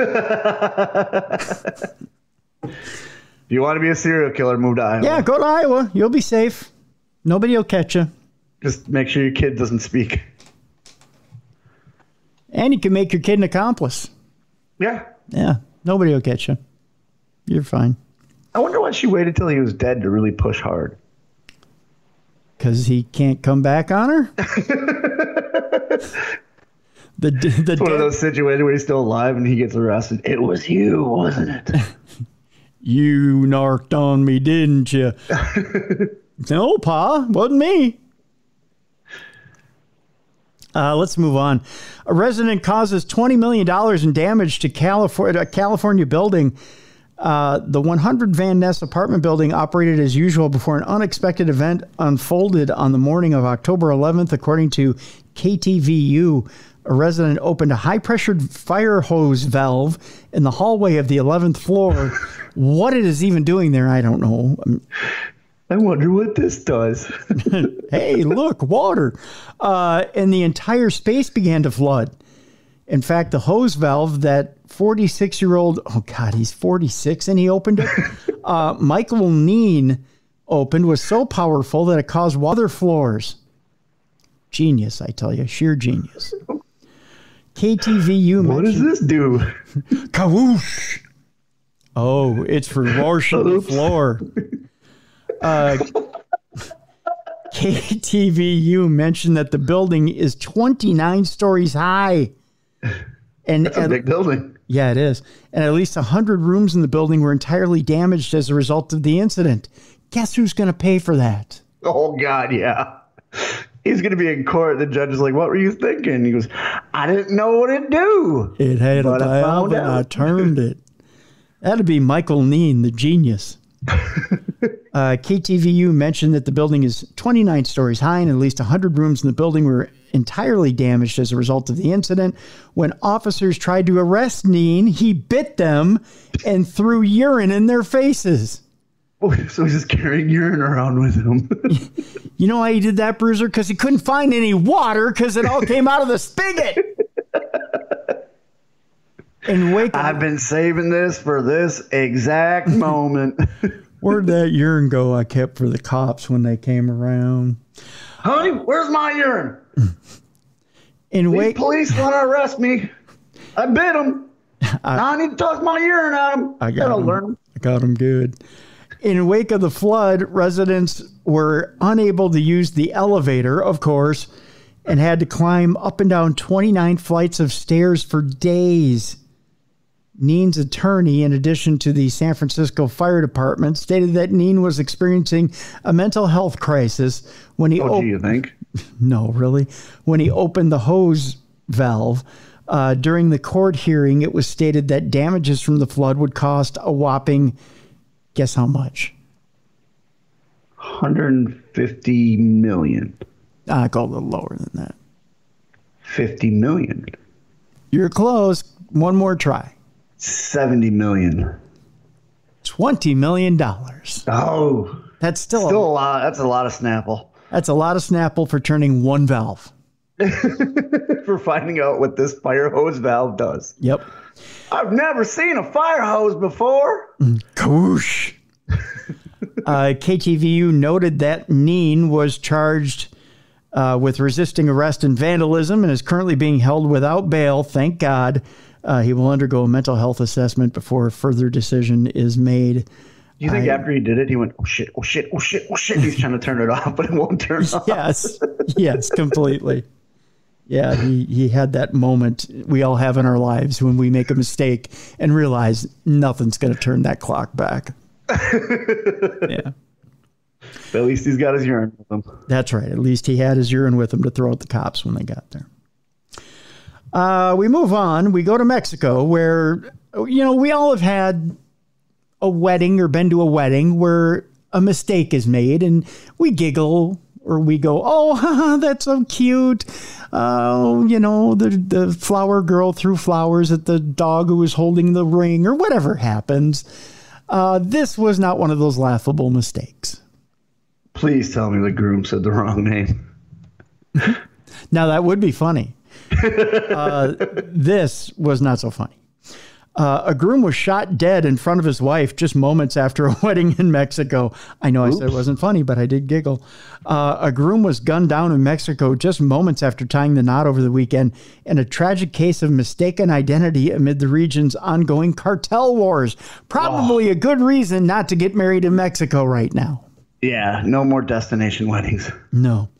Marco Antonio Rosales Contreras, all of 32 years old, was leaving his wedding ceremony at, I believe this is Nuestra Senora de la Candelaria Church in Caborca around 5 p.m. local time on Saturday when he was struck by multiple bullets. Well, they wanted to make sure he was dead. I guess. Witnesses later said the shots came from a single unidentified man. Single unidentified man. He wanted to make sure he got he wanted to make sure he was dead. He didn't make sure he was the right guy. That's for sure. I guess. Who ran away down the street. Antonio, a computer engineer from Guadalajara, was pronounced dead en route to the hospital. Video footage shows his new wife being escorted away from the church in hysterics, her white wedding dress stained with blood. Good Lord. Yeah. Reminds me of a scene from Kill Bill. Yeah. Antonio's sister, 23-year-old Michelle Adriana, was also shot in the back. She was treated at the hospital and released hours later.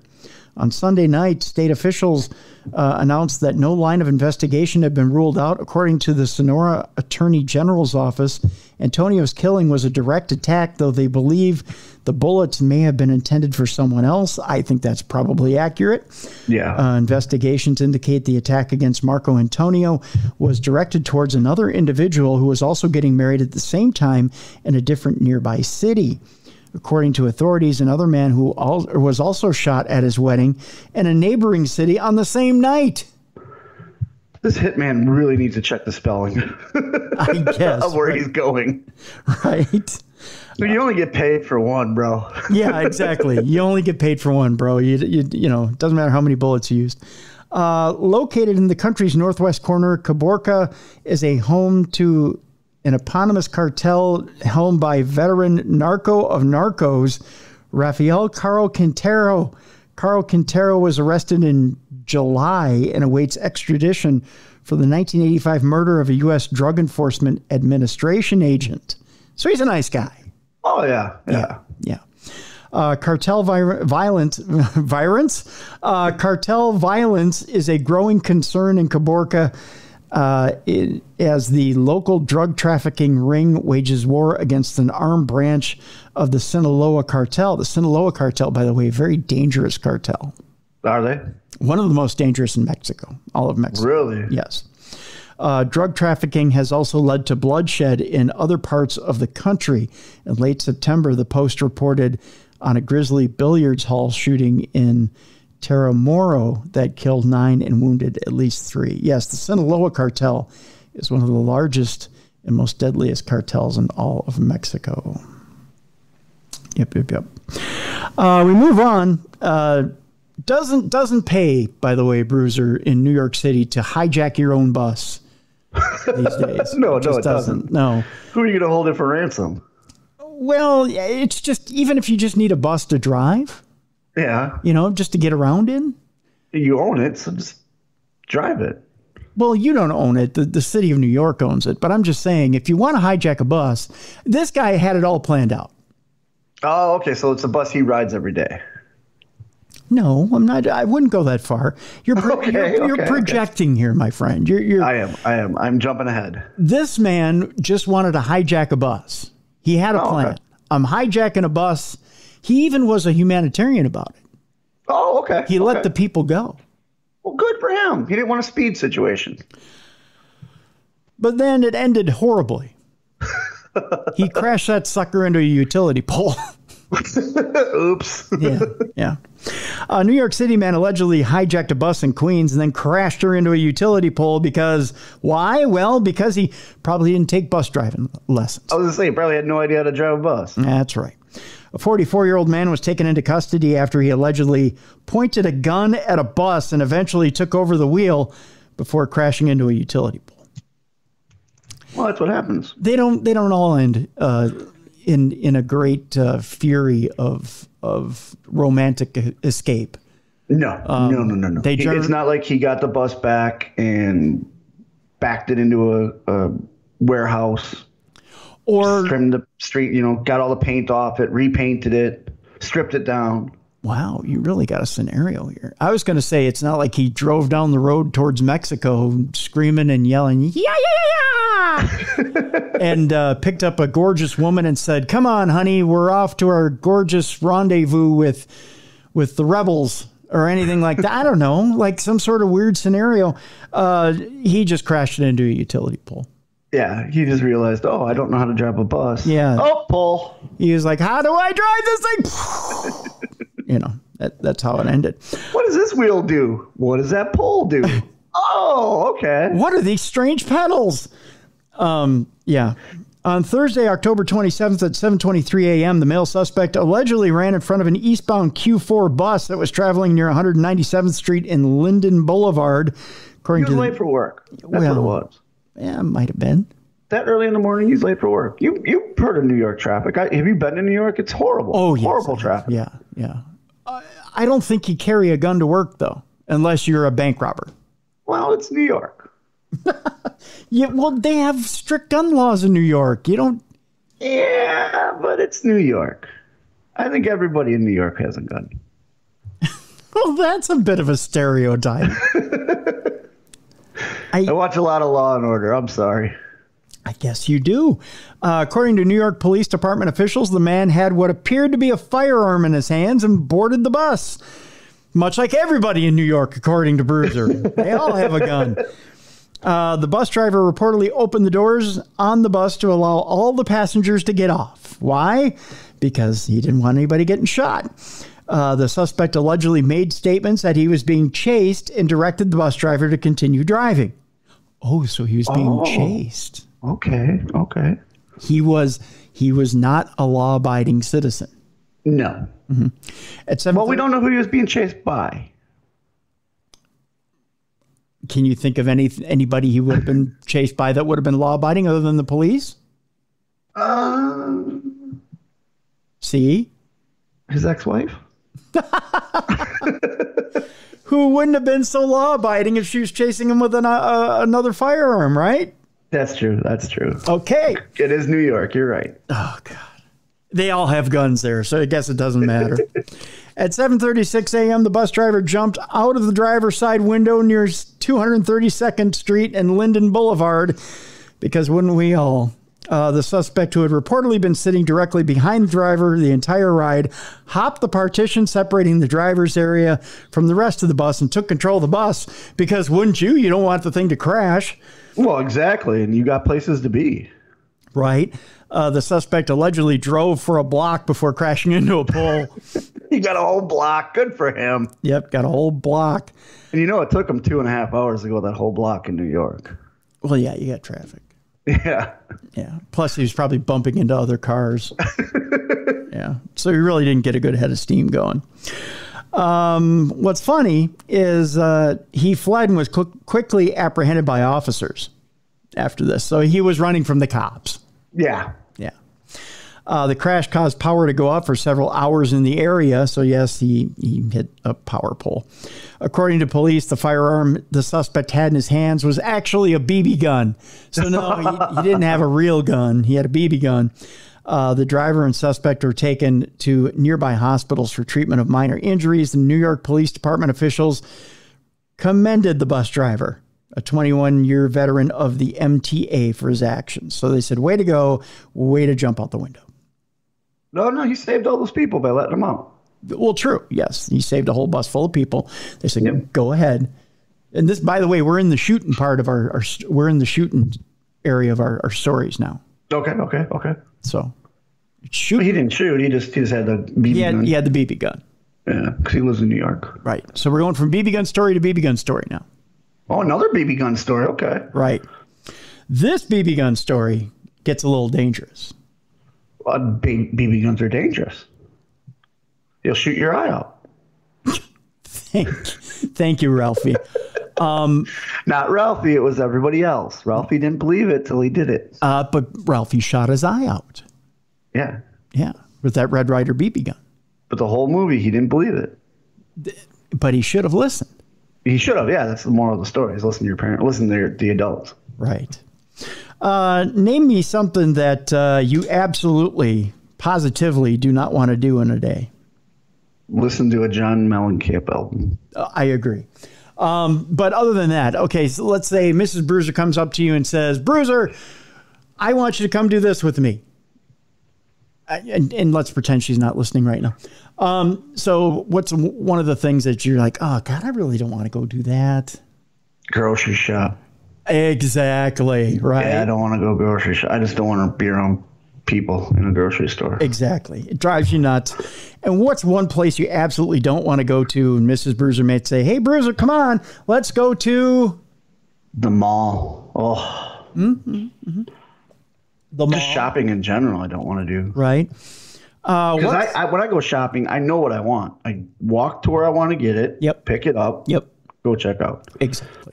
She decides that we're going down every single aisle, up and down, and looking for this and looking for that. And we forgot to add this, and we forgot to add that. And look at this price, but it's cheaper at this store, so we're going to make the trip from this store to that store. Oh, no. Yeah. Terrible. And the granddaddy of them all, the one where you seem to see every miscreant and mutant on the planet would be... Like I said, the mall. That's where you see them all. Well, the mall, but I mean, the one where you seem to see most people getting arrested at would be... Flea market? Oh, God, no, not the flea market. Oh, Walmart. Yes, Walmart. Yes. Okay. Yes. So, if Mrs. Bruiser said to Mr. Bruiser, come on, we're going to Walmart, would you pull a BB gun on her? No. No, because she can take it from me and shoot me with it. Oh, well, okay. Well, one Texas woman pulled a BB gun on a man that, because she didn't want to go to Walmart. Well, he did ask her on a date, and he suggested Walmart as their first date. I don't think that's what happened here. It's Texas. No, we go to Brownsville, Texas, where a Texas woman was arrested after she threatened to shoot a man with a BB gun because she didn't want to go to Walmart. And she didn't like your prices. She wanted to go to Buc-ee's instead. That is not what happened. I'm doing good at this devil's advocate thing, aren't I? No, not really. No, I'm not. No, I know. Not at all. That's why I'm not a defense attorney. That's right.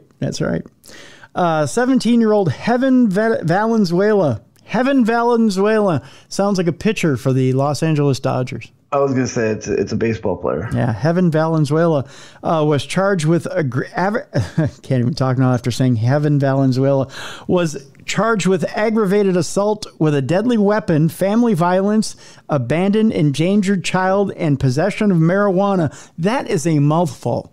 That is a lot of charges, according to the Brownsville Police Department. So just judging from the charges, she's a mother, a teen mother. Mm-hmm. And it was either the father of the child or a relative of hers. Yes. So far, I think you're onto something or on something. That wanted to go to Walmart to pick up diapers. Yep.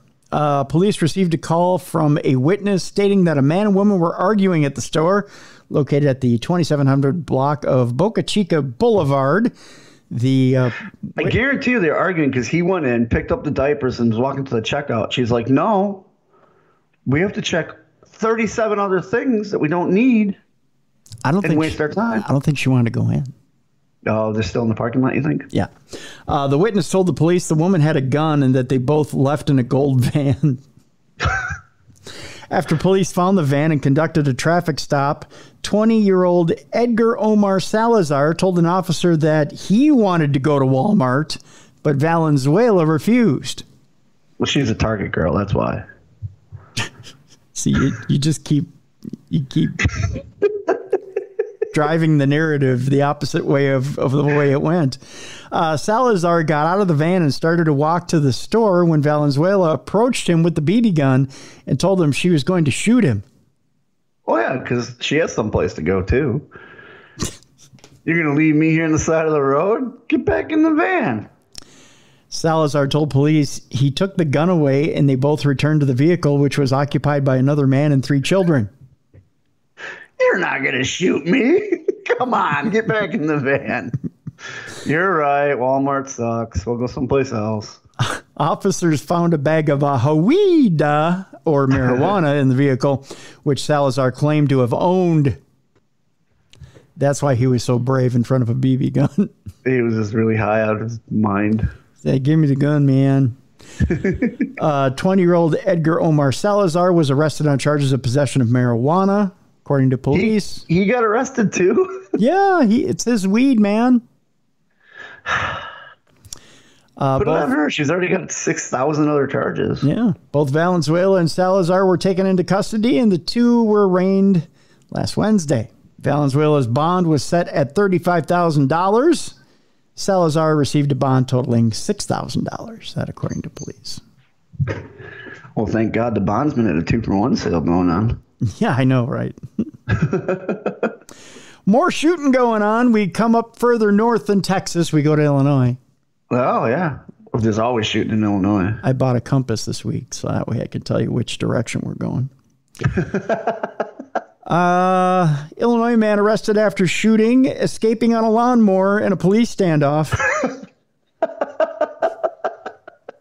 Gotta love a guy. I laugh because everybody around here in North Carolina has some sort of transportation other than a car.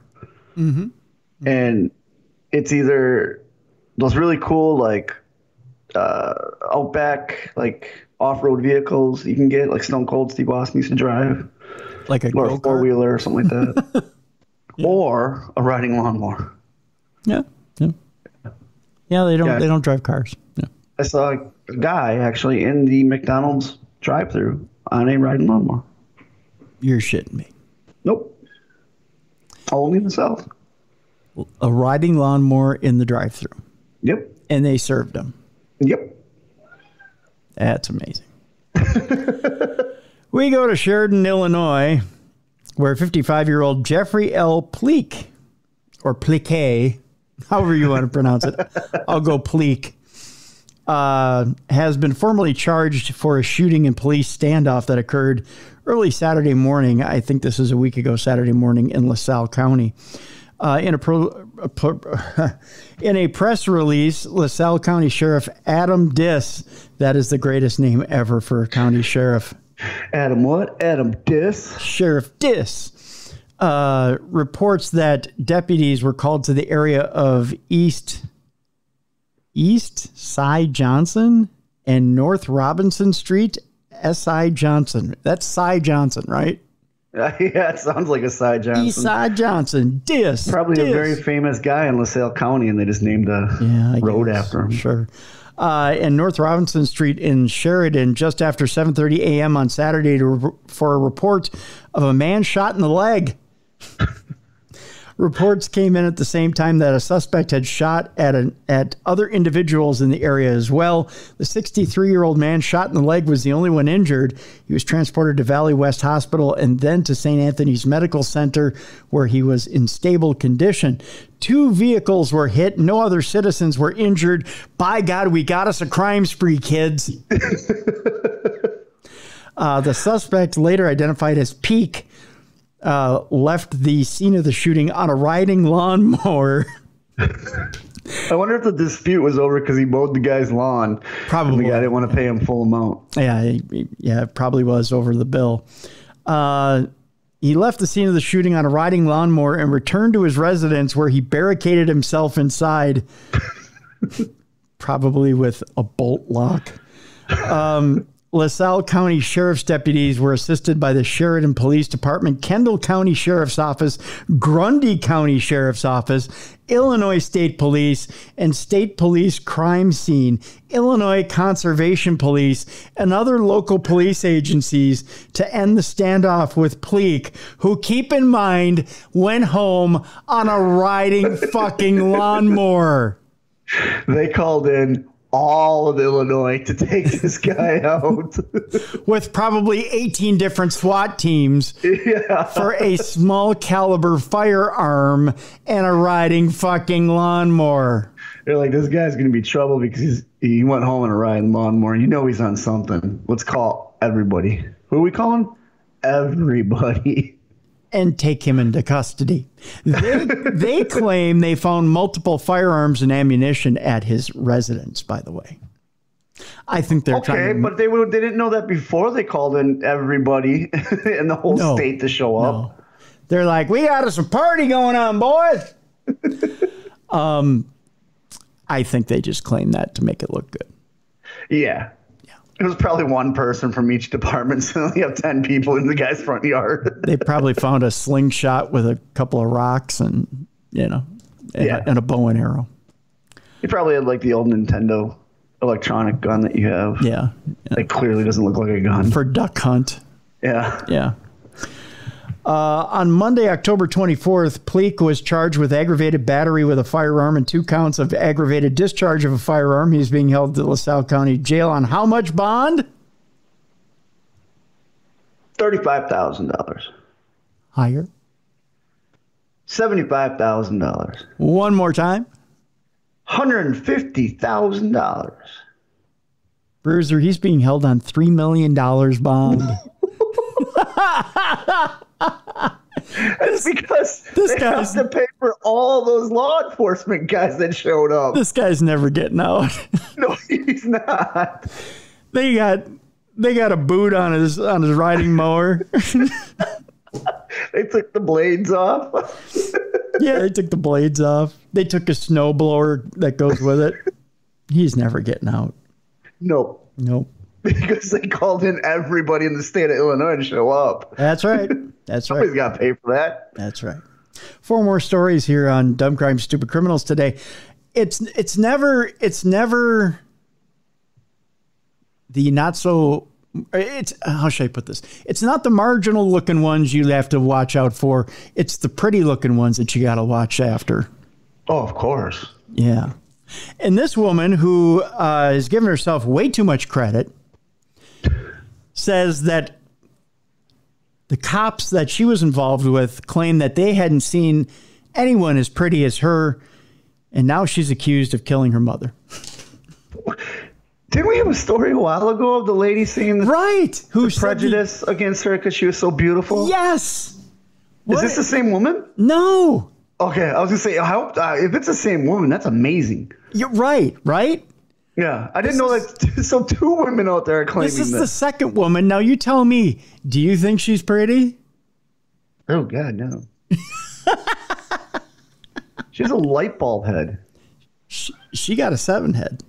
Yeah, her head looks like a light bulb. Which is 3 more than a forehead.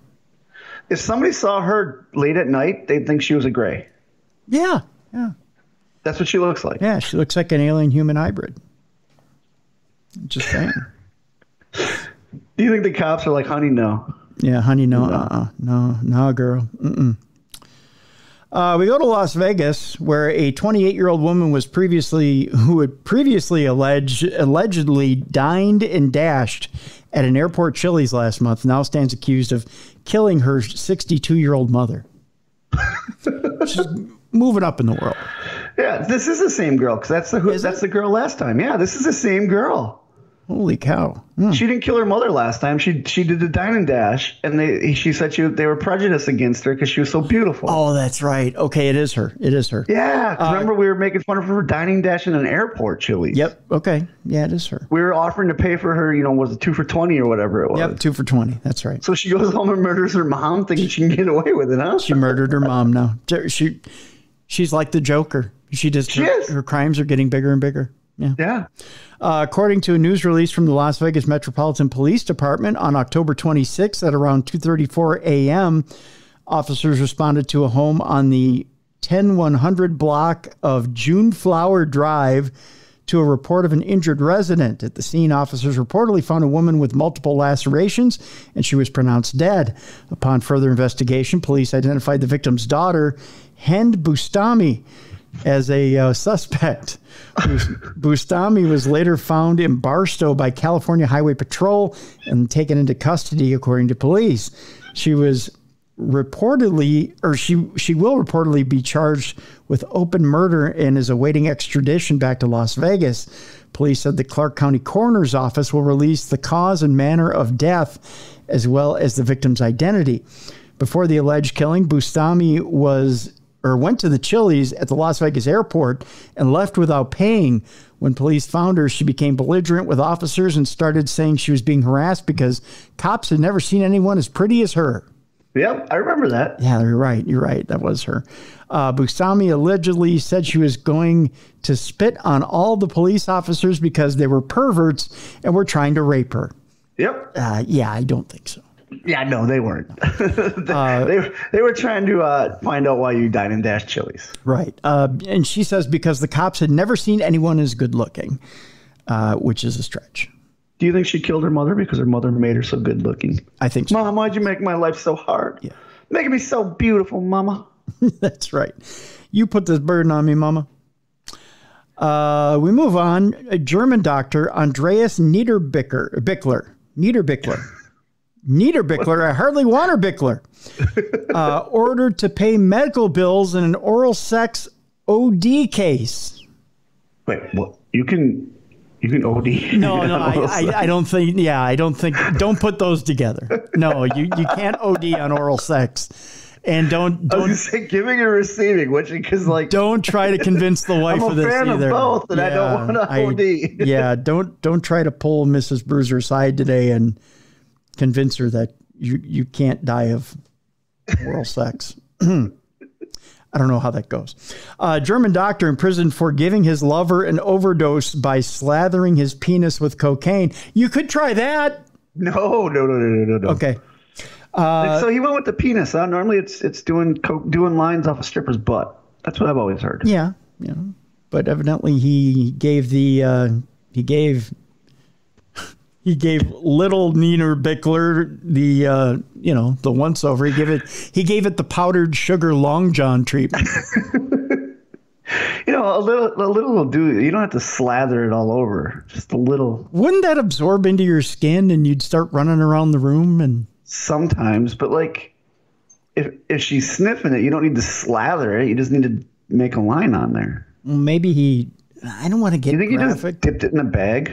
Like he just dipped it in a bag? It's a bag of cocaine. He's like, maybe my wiener. Come here, honey. Maybe put a little lube on it and dipped it in a bag. Yeah.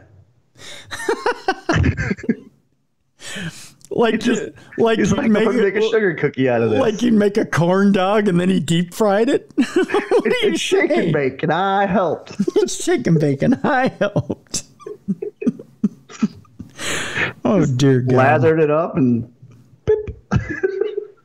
like fried chicken. He took and put some egg wash on it and slapped it around in a bag of Coke. Yeah, you don't want to waste your Coke.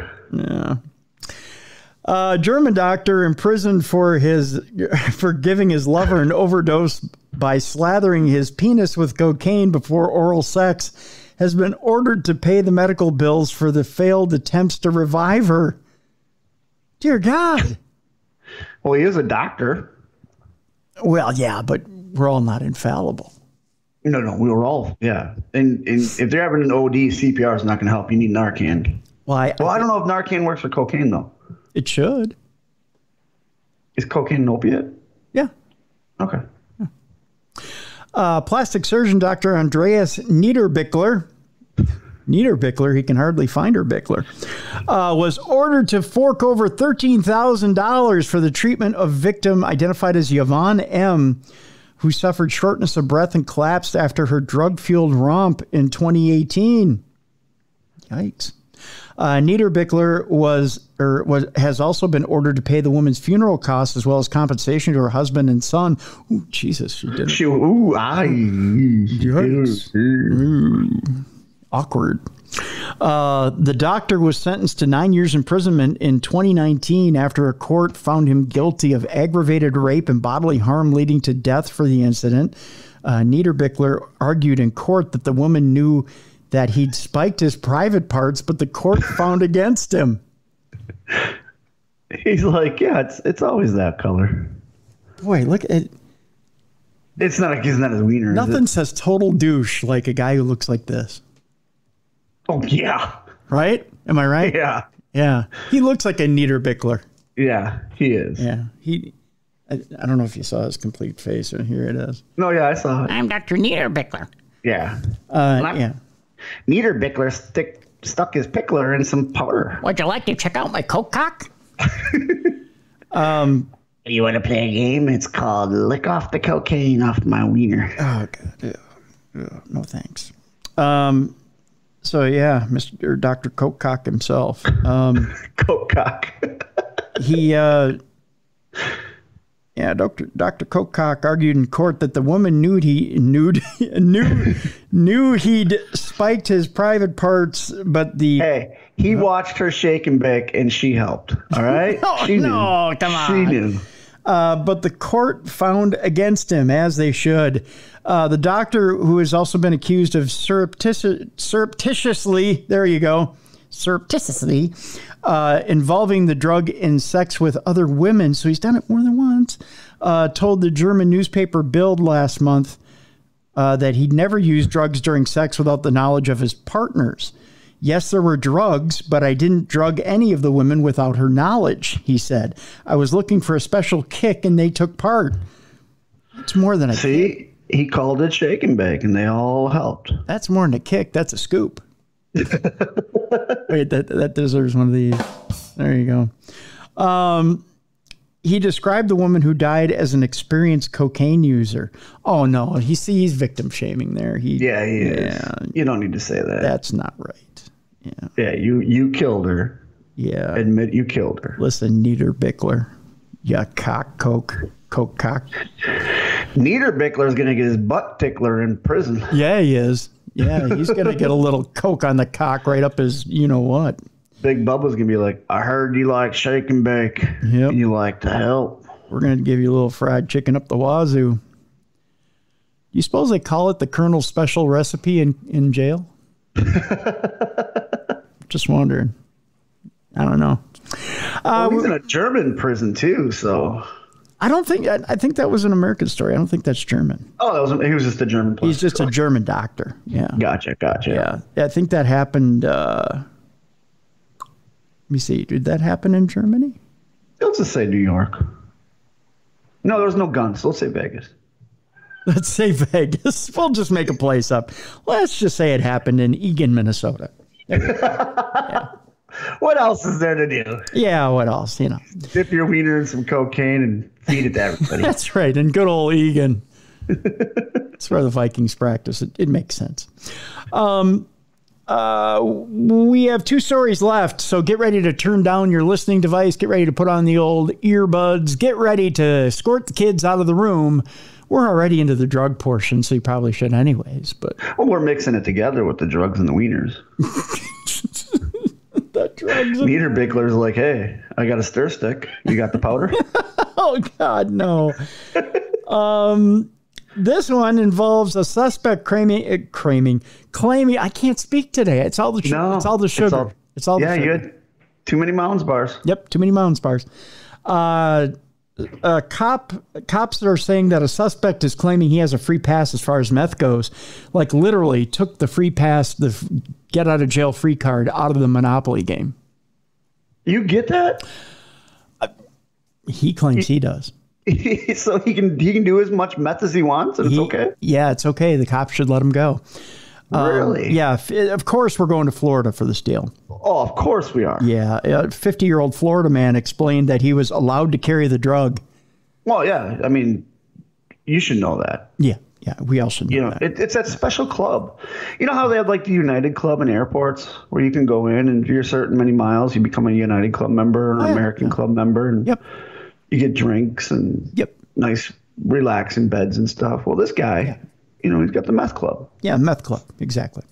After a sheriff's deputy found an uncapped syringe and a crystal substance among his belongings, a Florida man demanded that the cop call the FBI and local police since he was purportedly allowed to carry methamphetamine. This according to an arrest report. His drug dealer told him so. Oh, yeah.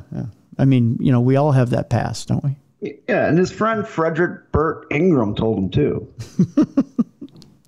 50-year-old Robert Lawson was questioned after he was spotted loitering near a wooded area in Clearwater. Cops say, oh, he must be Hulk Hogan's drug dealer over there in Clearwater. Like, hey, go hang out at Hogan's Beach Shop. Yeah. Or Bushwhacker Luke's gym. Yep, near Bushwhacker Luke's gym, yeah. During a consensual encounter, Lawson reportedly gave police permission to search him and his bags. He said, yeah, have a look. Go right ahead. Yeah, all the cops know about this. FBI, too. Everything. Just go. Yeah, we all know about each other. It's no big deal.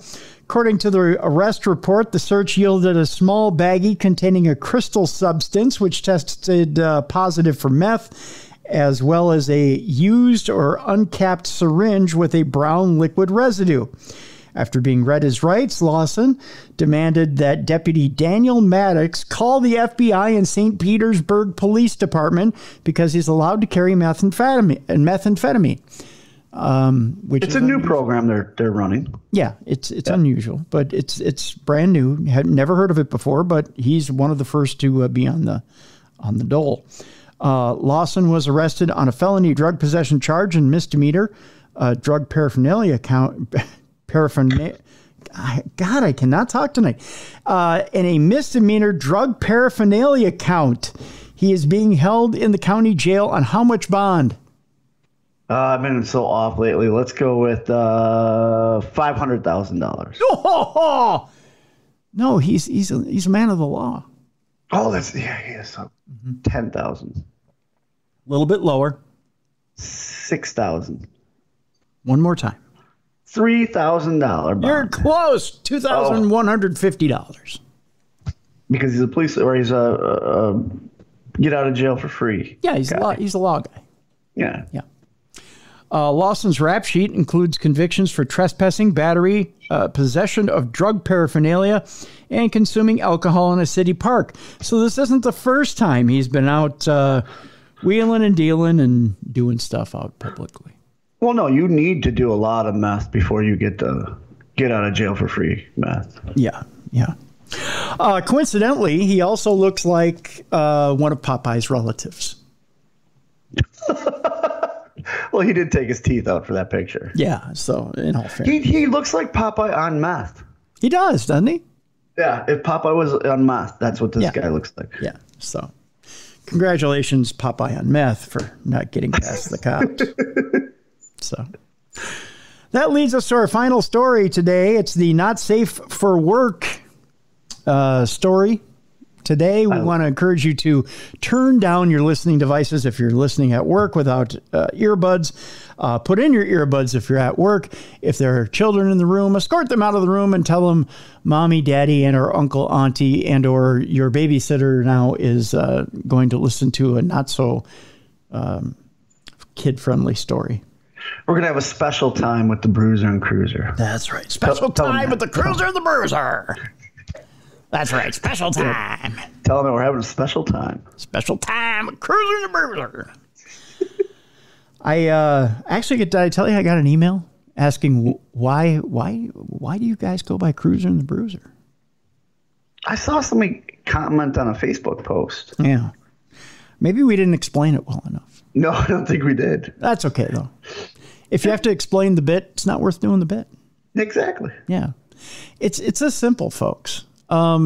If you grew up in the 80s or 90s and listened to rock radio, well, I always had the Cruiser and the Bruiser. That was at the morning show. That was at the guy who had the pewter voice and did this. Yeah.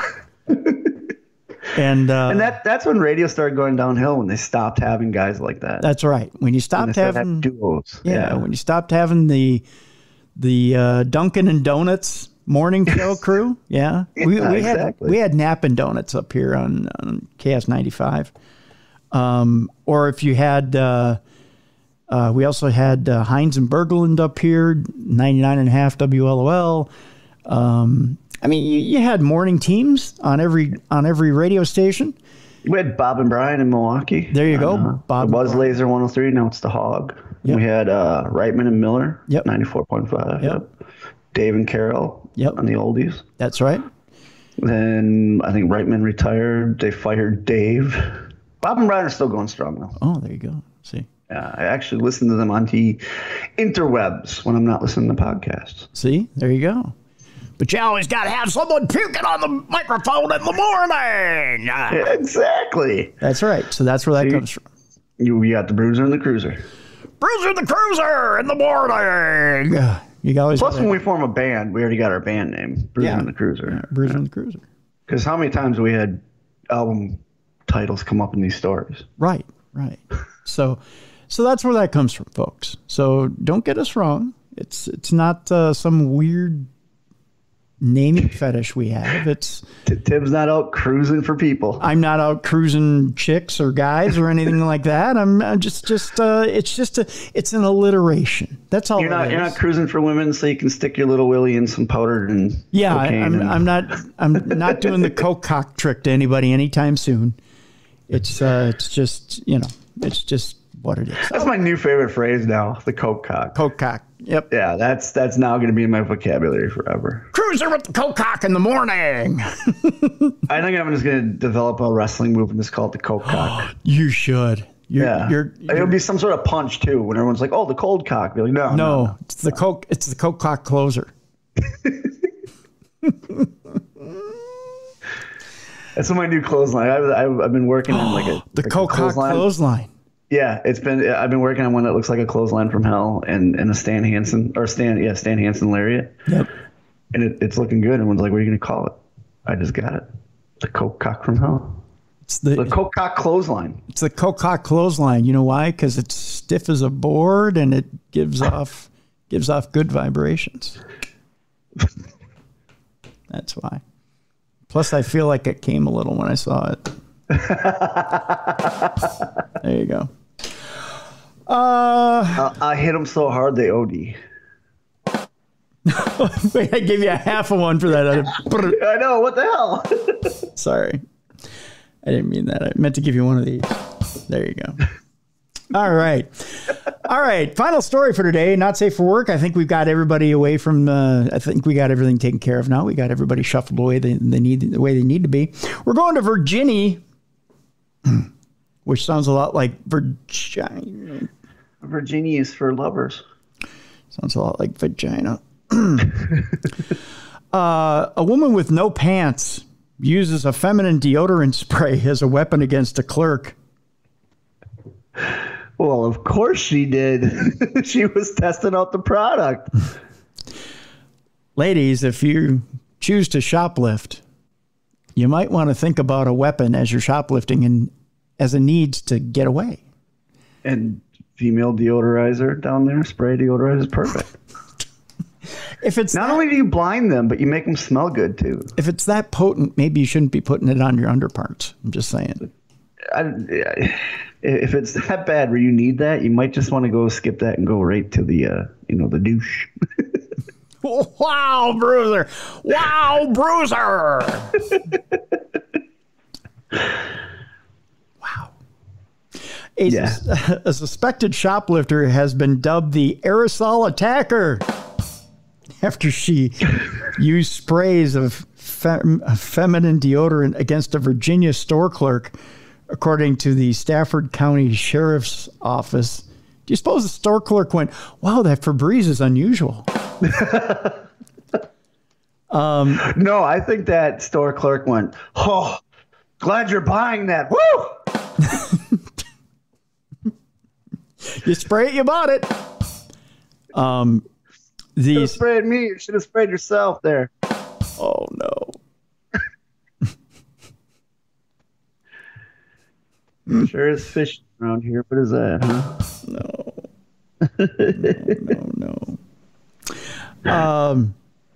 Did she? I want to know if she showed up without pants, because I've always wondered. There's always a no shirt, no shoes, no service. Did she take that literally?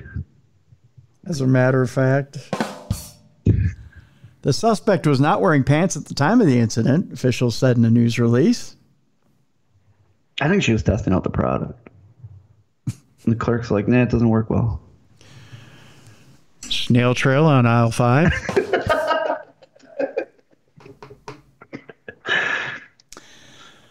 The quote-unquote wild attack happened just before 5 p.m. on Wednesday, October 19th at a convenience store on Wyche Road in Stafford, officials said. Stafford is about 45 miles southwest of Washington, D.C.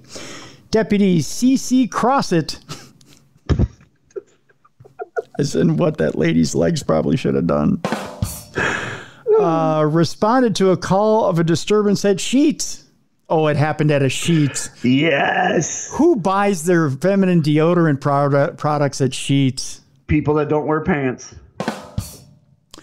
The caller, a store employee, advised that they were just attacked. They provided a description of a female wearing a green shirt and no pants. So it was Oscar the Grouch.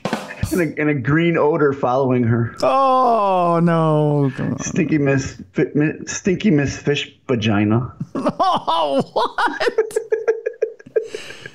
That sounds like a character from a kid's book. Teaching young women about bodily taking care of themselves down there and how to make themselves smell better. The victim advised the woman attempted to steal over. That's a weird sentence. The victim advised, and then it says in parentheses, the woman attempted to steal over $20 worth of items. When store employees attempted to stop her, she sprayed an employee with an aerosol can. She then left the store. Where is she hiding that stuff if she has no pants on? Because normally they shove it down their pants. She's not. Yeah. Mm-hmm. Yeah. Like, that's where my head. Like, where is she hiding it? Well, I'll give you. Well, I'll give you two locations, and you can pick one or the other. Can you fit $20 worth of merchandise up there? Hey, inflation, brother. A 43-year-old Washington, D.C. woman matching that description was found outside, sitting in her vehicle at one of the gas pumps. Oh, she got gas, too. Good for her.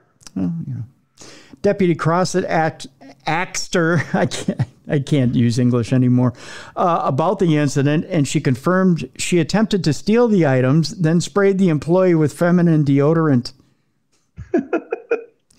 A 2-ounce can of fresh floral scented Extra Care feminine deodorant spray was also recovered, officials said. Well, at least it was fresh floral. Yeah. Yeah. The product promises all-day freshness control and includes ingredients such as butane and propane.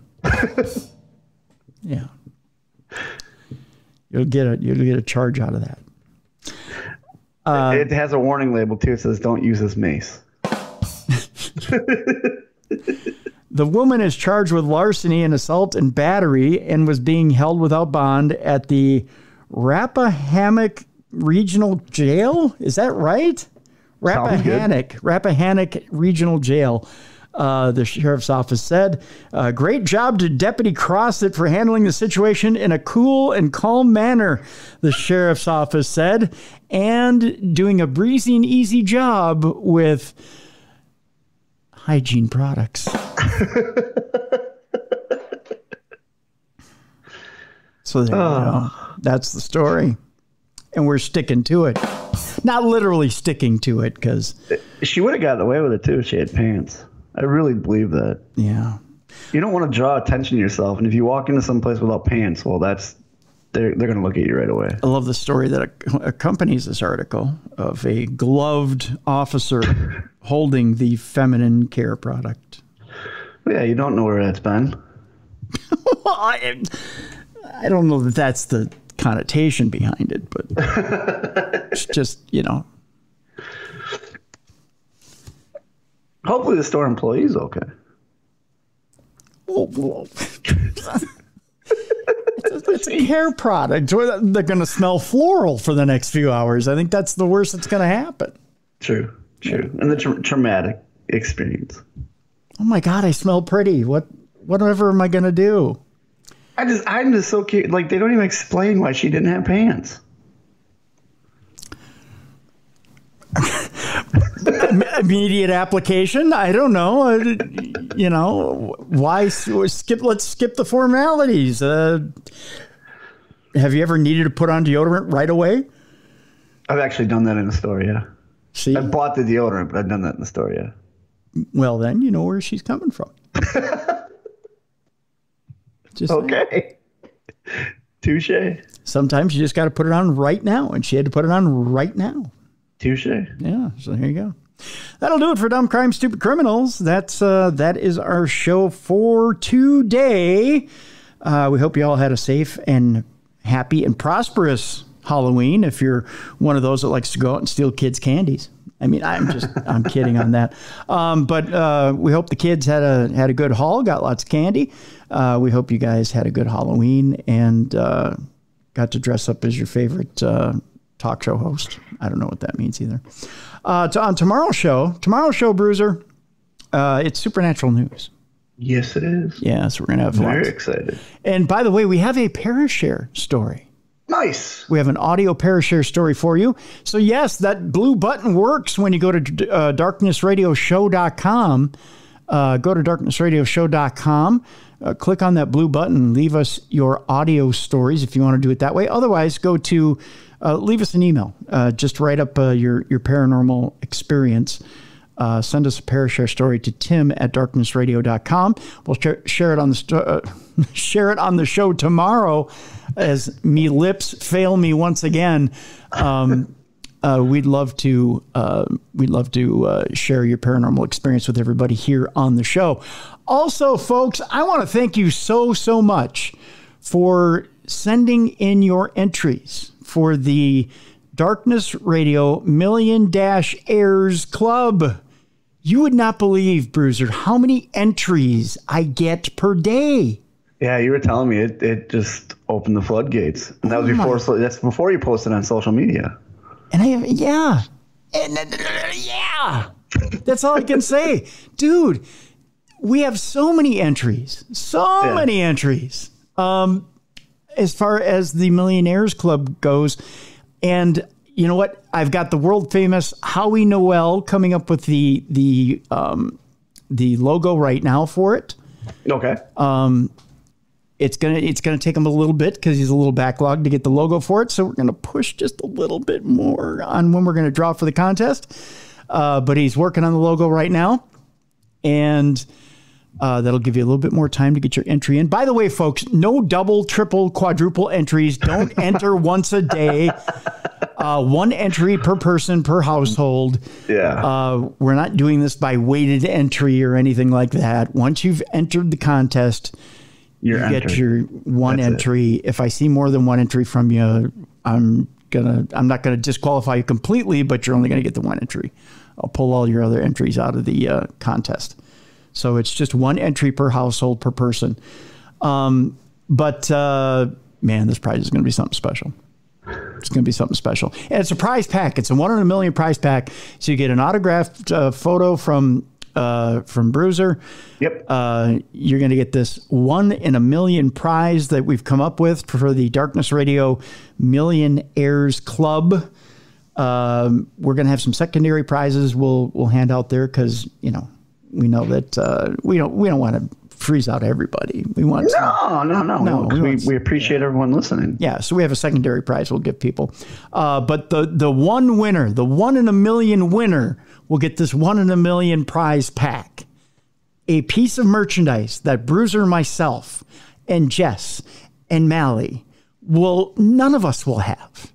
Yeah. Only you, the winner, will have as part of the Darkness Radio Millionaires Club. To celebrate that first million downloads here on Audio Boom, which happened between June 15th and October 15th. So that's how we're celebrating. We're celebrating by giving you a 1 in a million prize pack here from your buddies here at Darkness Radio. So that's what we're going to do. That's how we celebrate stuff around here. We give you stuff. We don't celebrate by getting money or anything like that, or getting money, fame, coke cocks, or anything like that. We just celebrate by giving you stuff. So that's what we're doing. So to get your entry in, this is what you do. You send me an email, tim@darknessradio.com, in the subject line. This is all you need. In the subject line, I want to be in the Million Dash Airs, AIRS Club. That's it. I want to be in the Million Dash Airs AIRS Club. In the body of the email, you can put anything. Give me my free shit. I want my free shit. Free shit is the best thing ever. My parents raised me on free shit. My ancestors founded this country on free shit. The Statue of Liberty holds a torch full of free shit in the Bay in New York. I don't care. Coke cock, give me my free shit. Yeah, Coke cock used to be free, but now they charge for it. I don't care what you put in the body of the email. Just make sure that in the subject line of the email it says, "I want to be in the Million Dash Airs Club." That's all you got to do, and you're entered into the contest. So there you go. Perfect. Some of you put some really amazing stuff in the body of the email. Bruiser, we've actually gotten a picture of Joy Behar and Patrick Swayze. Yeah, you said that to me. I loved it. From the Ghost movie, because they wanted to torture us with a picture of Joy Behar even thinking about having sex. That haunted my nightmares before Halloween. Thank you very much. But you do whatever you want in the body of the email. It's totally up to you. Yep. Yeah. Throw some. Have fun with it. Have fun with it. Be creative. Be creative. Yes. So there you go. But tomorrow, Supernatural News right here on Darkness Radio. In the meantime, thank you so much for listening to today's program. We want to thank our guest today as well, as we had an amazing program, and we want you to check out her book as well, Mitzi Szereto. The book, by the way, folks, go ahead and check it out in the description of this program. The Best New True Crime Stories, Unsolved Crimes and Mysteries. The link is in the description of this show. Very good book. Want you to go check that out as well. For Beer City Bruiser, I'm Tim Dennis. Thank you so much for tuning in to True Crime Tuesday. And check us out tomorrow for Darkness Radio.